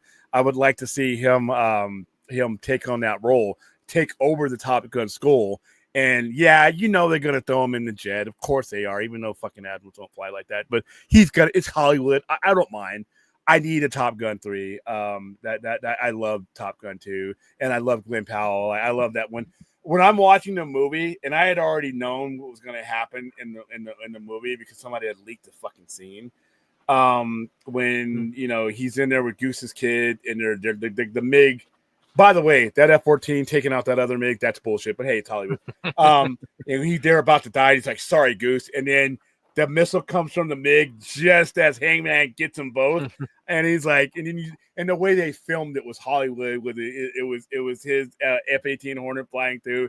He's like, "This is your saber speaking." I love Hangman's character. I would love to see all those people again. So give me Tom Cruise. You're watching. You got to give me. He's finished up the Mission Impossible series, so it's like now when Chappie starts praising your movie, you probably should have some questions about that movie. Guilty pleasure. Okay. Hey, listen, guys, if you like these movies that I shit on, I'm not shitting on you. I just think some of these movies are really bad, and I'm just giving you my opinion. But if you love Blade 2, I thought Blade 2 was literally a dumpster fire. And but I think it's a sequel that outdoes the original. What? Oh, fuck no. No. No, that's a little bit too far. That's too far, man. Blade was a movie. You don't even like Blade. What are you defending? No, I like the original Blade. I did the first movie. I love the first movie. Yeah. I saw that first day. And spent the next 3 days explaining to people who the fuck Blade was. But Blade 2 is horrible. What I don't like about Blade is a revisionist history about when people who don't know what they're talking about. Blade was the foundation for the MCU. When that's not true. That's what I hate. But Blade, the movie, the original 1998 movie, no, that was great. And when you went into Blade 2 looking for that same greatness, and you're like, oh, okay. And it was really quick into Blade 2 where I'm like, I need to get the fuck out of here, but I paid, and I can't come up with an excuse to get my money back. That's where I was with Blade 2. Blade 3 is universally one of the worst movies I saw during that period. But we can agree. Let's see. William only decries war on fat burgers. Hey, listen, if I order 3 and you give me 2, we are at war, sir. Yeah, it's a good point to make. Shut up. Does anyone have a home theater? I don't have a home theater, but I actually have one, a small theater inside the center. Yeah. But I don't have one at the house because it's too small. We need a Halloween spoof movie and say, well, don't get the scary movies guys involved for Pete's sake. Come on. Keep Marlon Wayne's away from it too. I think Marlon Wayne's is. I think this is gonna be a hot take. I think the Wayne's family is really overrated as far as comedy. Depends. Comedy's subjective, so you could be right as far as your opinion goes. There's a lot of people who love this guy. They definitely had a hit in Living Color. I'll give them that. But even then, it was like a lot. That was more than a hit. That was a game changing movie. Well, even that was like they had. I mean, that was like the first big stepping stone for Jim Carrey. And then they had a whole other bunch of big comedians. It was the first Black Ran sketch show in that era. And it would get canceled to hell and back. Today. Well, just like Mad TV would. So Blade was a comic book movie. Yes, it was. Yes. A lot of people did not know that though. Almost nobody that went to the movie theater with me knew it. I still get people today that after Wolverine, Deadpool, and Wolverine. That still had to be convinced. I had to walk over to the counter and say, "No, here it is. Here's this comic book." And this did not come from everybody who comes to the comic book movie thinks the character is now in the comic book because of the movie. No, Blade has been around. He's just been a guest character. He wasn't, a top tier character. So a lot of people don't know who he is. But yes, Blade is a comic book character. It's racist, Brad. Yeah, it is. He doesn't like the Wayne brothers. Cancel Brad. Well, again, my intro to them was because I was probably like a little bit of like an age bracket removed from In Living Color, like during its run. Like I discovered that later on in life. J-Lo, that's how immortal J-Lo is. J-Lo was a fly girl on that show 35 years ago. Look at her and Shakira now. Yeah, she has aged about 5 minutes since then. She's got a 6-pack. I mean, what the hell?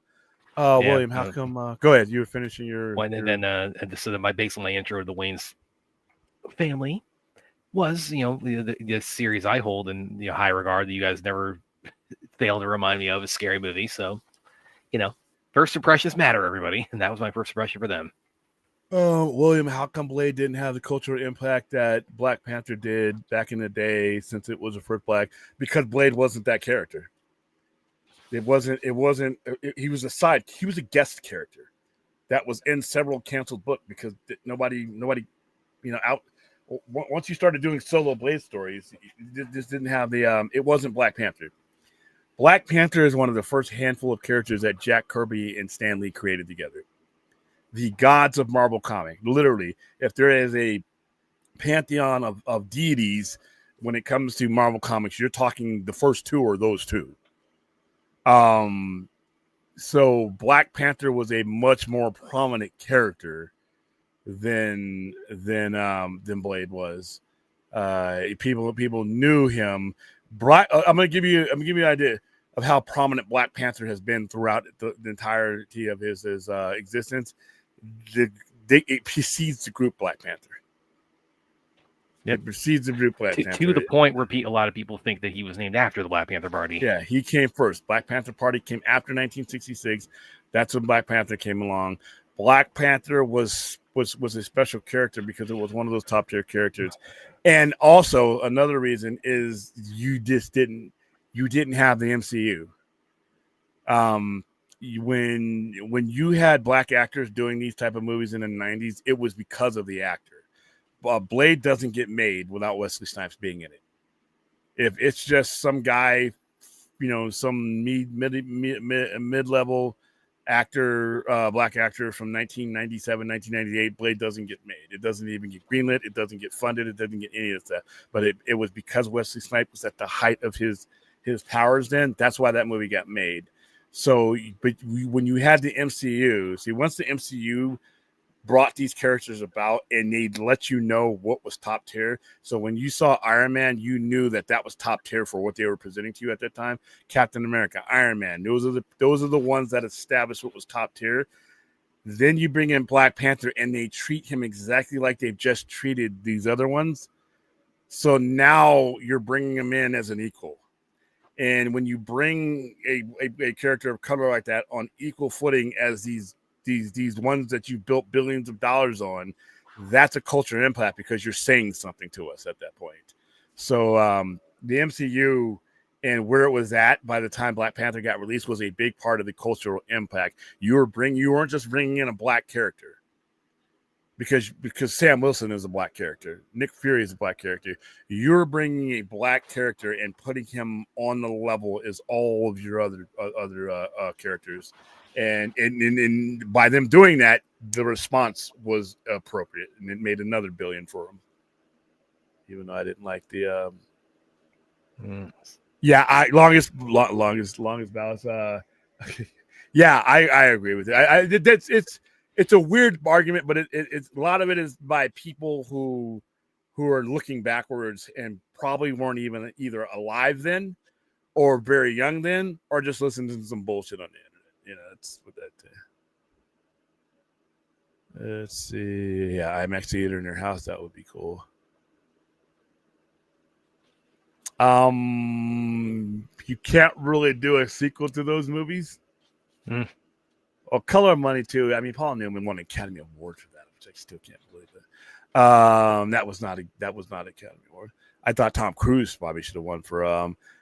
I don't think Eyes Wide Shut was. I think that story began and ended there. There was nothing to really to go over there. Oh, Droga. No, we are not watching. Soul Plane makes scary movie look like Return of the King. You're not watching. Brett Droga, there's a link that's tied to the top of the chat. We'll negotiate if you want to. Let's see. When did he say this? I don't recall him saying that. Oh, he said he's like the character isn't the character isn't as much of an icon outside the United States. Because I remember what Fort's referring to is there's a difference between we talked about the international box office, which that underperformed what it did stateside.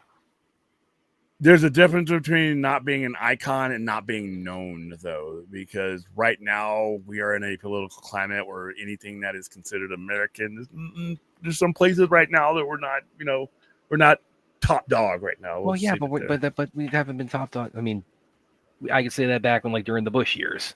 No, you cannot. Yeah. You cannot. You cannot even compare your opinion. Hold on. Fuck no. All right. I was a grown-ass man during the Bush years, and I was a grown-ass man during these years. If you can't tell the difference between the climate, the global climate between those two, I'm sorry. That's just I was living overseas when we invaded Iraq, and the wall on the base was getting spray painted and getting bottles thrown in it that night. They are not the same. That's comedy. That comparison is comedy. Is what that is. All right. And that is coming from a guy who one of those gentlemen sent me 10,000 miles around to the other side of the world for that very war that you spoke of. And I've been all over the world, and we both been, I'm sorry, there's no way that the current climate now is comparable to that. There's no way. You did not have our allies taking stands against us back then. The biggest thing you had about George W. Bush after the coalition was formed is that when we didn't find weapons of mass destruction, there was a little bit of a trust factor that they were never going to have with us again. But even still, they most of our allies at that point would still go with us anywhere because that was an order that was built 70 years prior. That environment that George Bush occurred was not what we have now. That there was no global economy, there were no tariffs, no, it's not even remotely the same. I can't believe I'm mouthing these words. I long for the Bush era. And at the time I was going through the Bush era, I thought I was in hell. I was literally in a place that was as hot as hell. So no, they are you're releasing movies in the last 18 months in a climate where the attitude towards the United States is not what it was prior. And I'll just leave it at that.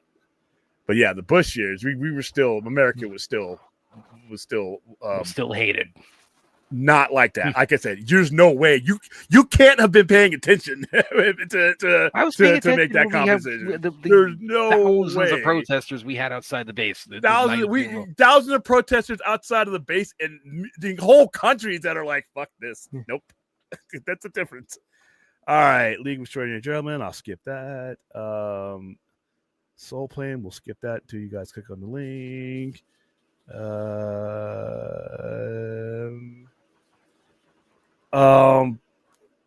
Yeah, because it doesn't matter. Yeah. As long as if he wins the Oscar, nobody's going to care. How much money did Slumdog Millionaire make? Well, that's not the best example. That did pretty well. That did like 320.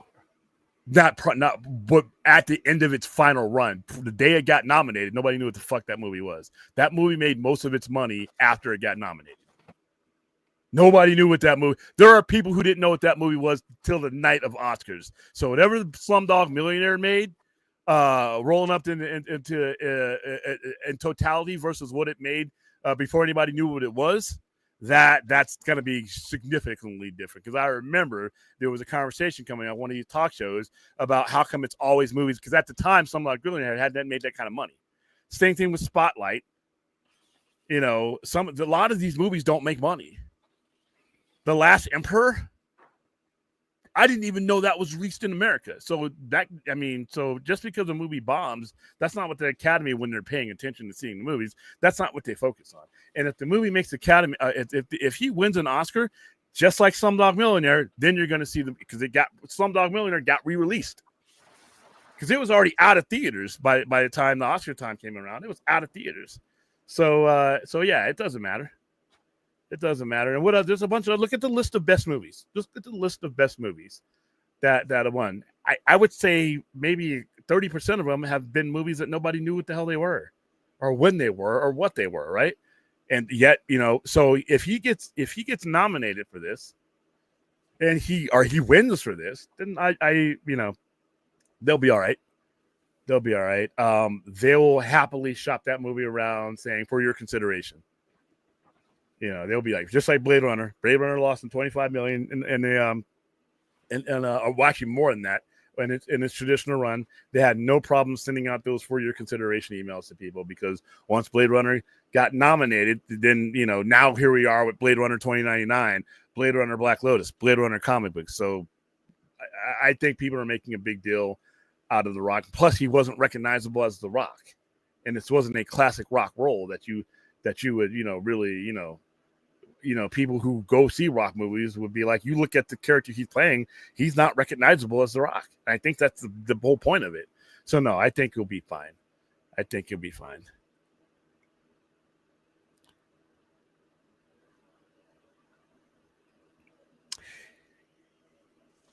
Yeah, I like I said, I long for the days when that was the limits of it. Like I said, I can't believe, and me and my dad were talking about this. She's talking about second and third generation military people. We view this world through the actual world that we were fighting wars in, and it's not the same. I wish it were. I wish the level of resentment was that level. It's a lot heavier now, and it's in a lot of places that are not traditionally on the other side of things to us. So yeah, I like I said, no comparison, no comparison whatsoever. But hey, we all live in the same world. You guys have a different point of view of it. I can't buy into that one. I'm sorry. But right now, plus another thing with the movies is China's doing their thing. Well, and I mean, the only reason I bring that up is because I don't think that's. I mean, that's the only reason I bring that comparison up is because I thought that was a pretty weak ass excuse for like. I thought that was a major part of it, though. I know. See, I don't think that. From what point of view? What expertise? Again, this idea that Superman is like he's not enough of an icon. He's not Captain America. He's not. Oh no, he's more. He's more than Captain America. He's not an American flag in human form.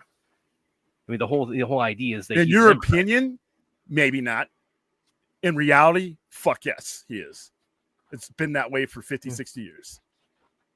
It's been that way since 50, 60 years. You could go overseas. I could go over to Germany, anywhere in Germany. And you know, Superman is known. There are statues of Superman all over the world. Superman is what America was from the World War II age. When Superman was the absolute symbol of America leading, is what Superman was. And that was accepted worldwide. And so now you have a situation to where things are a little bit different.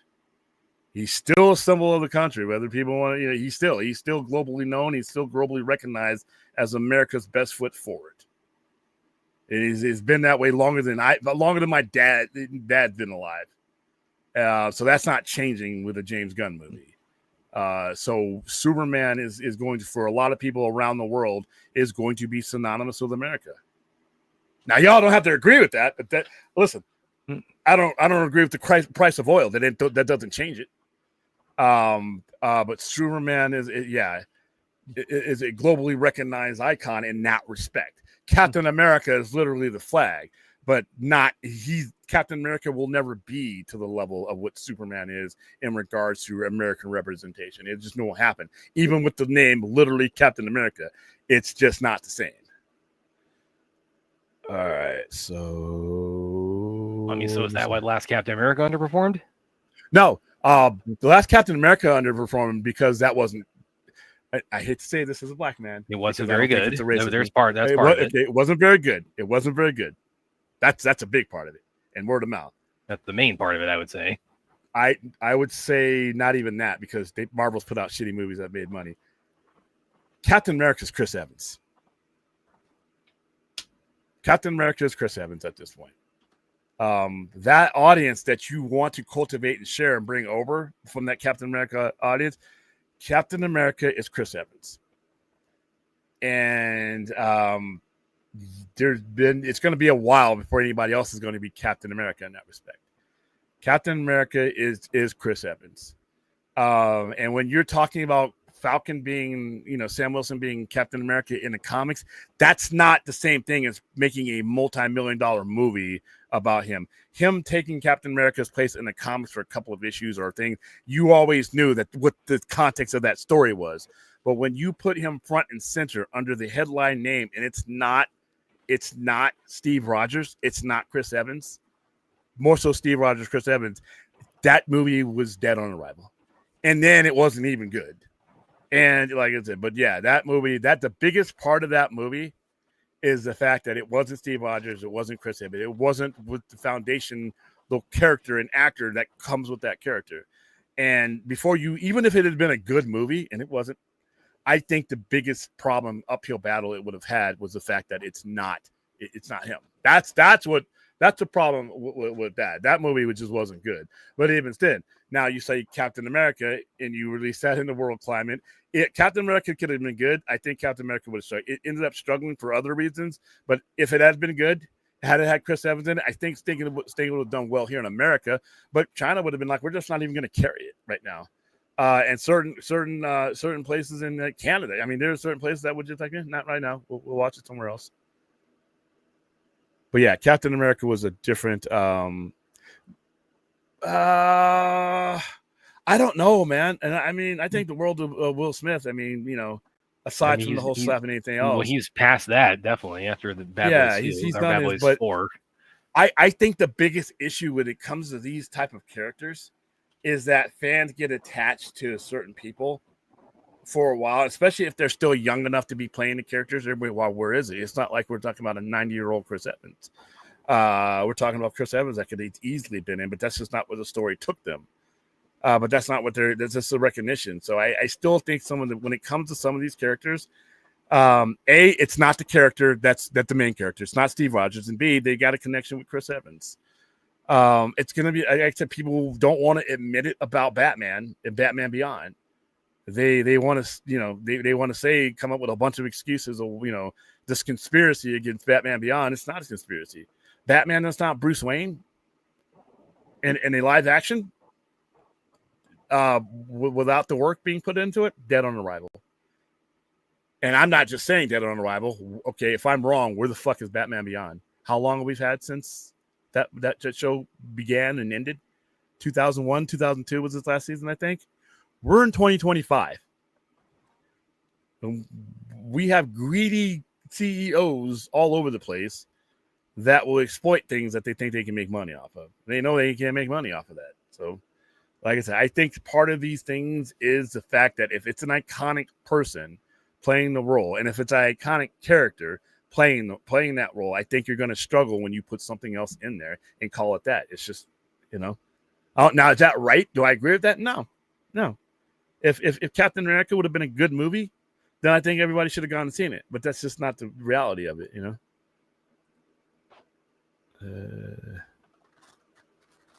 Yeah, I think superhero fatigue is bullshit. I think it's mediocrity fatigue. Because when they put out good movies, people, or when they put out good shows, or put out good shows that end well. Yeah, but see, even that is to the point where, okay, so Lanterns will come out and do the same thing. Hopefully not, but it better not than this bad. I just don't believe in superhero fatigue. I hate when people group all superhero movies into some tiresome things. Like, no, people are still going to see the good movies. Now you have other things. There's a financial reality too, not just here but across the world. The global situation does affect us, because if I want to market your movie in a place I've given you 100% tariffs, and you may be working in an industry that got fucked by those, and you may, that's just math at this point, All right, I only get Captain America movie was William Soldier. No, Captain America: First Avenger was one of my favorite comic book movies. That's my opinion. Yeah, I love that one. The First Avenger. Oh, sucks. Aztec. Now you've become fourth Toro 1000. Will Smith should return as Deadshot, but keep the mask on. Well, then, wow, fuck that. I'm paying him $25 million. You got to take that mask off, man. I'm sorry, you got to pay. For he ain't taking a discount, so I got it. The audience has to see that's Will Smith. Yes, we covered Diane Keaton passing away the other day. Keaton was on board for Batman on. That was the next project after Batgirl. Yeah, but that was from poor management too. Remember what else those clowns were going to come out with? Wonder Turn powers activate. That ring a bell? So just that should have never been on board, because there was no viable, and that just would have been another one of their failures. And these are the same guys that thought that Keaton, just put Keaton. Wow, we put Keaton. Everybody was full of shit. Oh, I'm going to see it because of Keaton. And Keaton, I don't care about the Flash. I don't care about the Flash. The internet. I don't care about the Flash. Ezra Miller, I'll never pay to see him. General public didn't even come out to see Michael Keaton. And like I said, Mike Keaton was my first major cinematic Batman. 33 years since he's relevantly been on the screen, in generation that has grown up with entirely two different Batmans. We're not going to be flocking to the theater with that kind of lust. And people are like, well, the only reason it's going to make anything is because I'm like, no. I mean, he did good in it, but I saw, I think 13, 14-year-old me, 15-year-old me saw Batman 89. The heart of your median audience wasn't even born then. And by the time that they were 14, if you were born on the day of June 13th, 1989, you were born on the day that Keaton Batman premiered in the theaters. By the time you were old enough to pay for your own movie or go to a movie, you had Christian Bale or the cartoon. So I don't know why people thought that was going to be the major draw of the movie. I mean, I don't know. Yeah, First Amendment was amazing. I like the First Amendment. Yeah, sucks ass too much. I think that Avengers was one of the most underrated movies. I think so. It did well. I mean, it did well, but it was like once the Avengers came out, then everybody started looking at things differently after Avengers. That's why after X-Men, bad, by the way. Yeah, well, I don't bring up the John Wheaton things. Wheaton thing because it had nothing to do. Well, no, I don't. I'm not even talking about him. I'm talking about just like the general landscape. Like everything had to like follow that template. Oh, you're talking about influential wise. Okay, gotcha. Yeah. But yeah, once it came out, that's why I always say that X-Men and Avengers are the two most important comic book movies ever made. Because of what they showed Hollywood you could do going forward from that point that they were released. X-Men especially. I don't think we live in a very different world if X-Men's not successful. We live in a completely different world if X-Men is not successful. All right, guys, I think that's where I'm going to wrap it up because I'm hungry and the show's only supposed to go 90 minutes. I blame Brad. And don't know if I'm going to be on the air tomorrow. My dad might. But sinuses are really hurting me. You probably heard me coughing through. I don't know what the fuck this is, but it's been like really starting here. And then it jumped down to here. And I went to the doctor. I've taken some Reconnects and broken it up. And it's just like really dry. But it happens every year to a certain degree because of the weather. The weather drops and dries out. And then the rain fucks up everything. So I may take a rest. I may take a rest tomorrow and just like, come back on no Alien Earth Tuesday part 3. Who knows? I need no some, Peacemaker this week. No Peacemaker so, without, dude. Wow, we're like a that's drug addict with no drugs, man. Yeah. What are we gonna do? Well, we're I mean, especially with like if like Peacemaker, if like your last hit was really bad. Yeah. We should start watching Blade Runner Black Lotus. Huh? You guys. Hey, well, you did talk about. Now I don't know how. We talked about this before. I don't know how much this is relevant following because we thought the Peacemaker finale was going to be had a lot more fireworks. Very different. Yeah. It would definitely have more fire. Every single scenario we posited was better than what we got. But you still want to do? You want to building off of that? Do you want to do a watch party of the Flash? Let's wait. You still want to wait? Yeah, let's wait because I just didn't get enough out of this to really connect it. I'm going to be stretching. We should make up our own Peacemakers episode 8. And wow, we should do what I would have done. That's what we do. We do an episode of this is what I would have done. And let's make that a stream. Yeah, let's make a stream and then let's put it on social media. And let's tag James Gunn. I don't mind. Fuck, probably will never get my interview after that, but yeah, I would have been. This is what I would have done. This is we can use like little pictures and pictures. Well, we'd from say it's like, we open like at least 20 more of those portal doors. We'd have Ezra Miller, one of them. We'd have Absolute Batman in another. We'd have we'd have Darkseid peer through another one, and then we would just kind of leave it on. It's like, and then we would open one of them and say, well, here's like the big impending threat, but you only see them in silhouette, and it's going to be like revealed in the next movie. Maniac, I don't know. I would have done something different. All right, guys. Right. Everything I just said is better than what we got in the finale. Well, just watch the 2 shows that we did leading up, and now you see my disappointment. All right. Like, subscribe, share. If you're watching us on X right now, which I'm pretty sure a lot of you are, YouTube right below us. That's where you want to come. Happy to have you on Twitter and all that. But like I said, it's this is the mothership. YouTube is where the channel is built from. So I'm gonna get one of those, but I don't know if that's I can't take it with me everywhere, and it's when I go outside is what's killing me. So all right.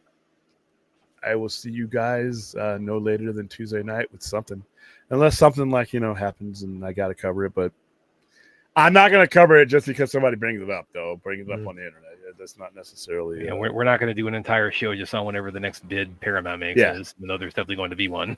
We'll talk about the bid when it happens for as much time as it doesn't hurt my head. But yeah, I'm already tired of this merge. I'm tired of talking about it because it's just grinding wheels and everybody who don't understand or does not understand how mergers work comes up with the dumbest shit. So all right, we'll see you guys tomorrow or Tuesday, maybe. Thank you.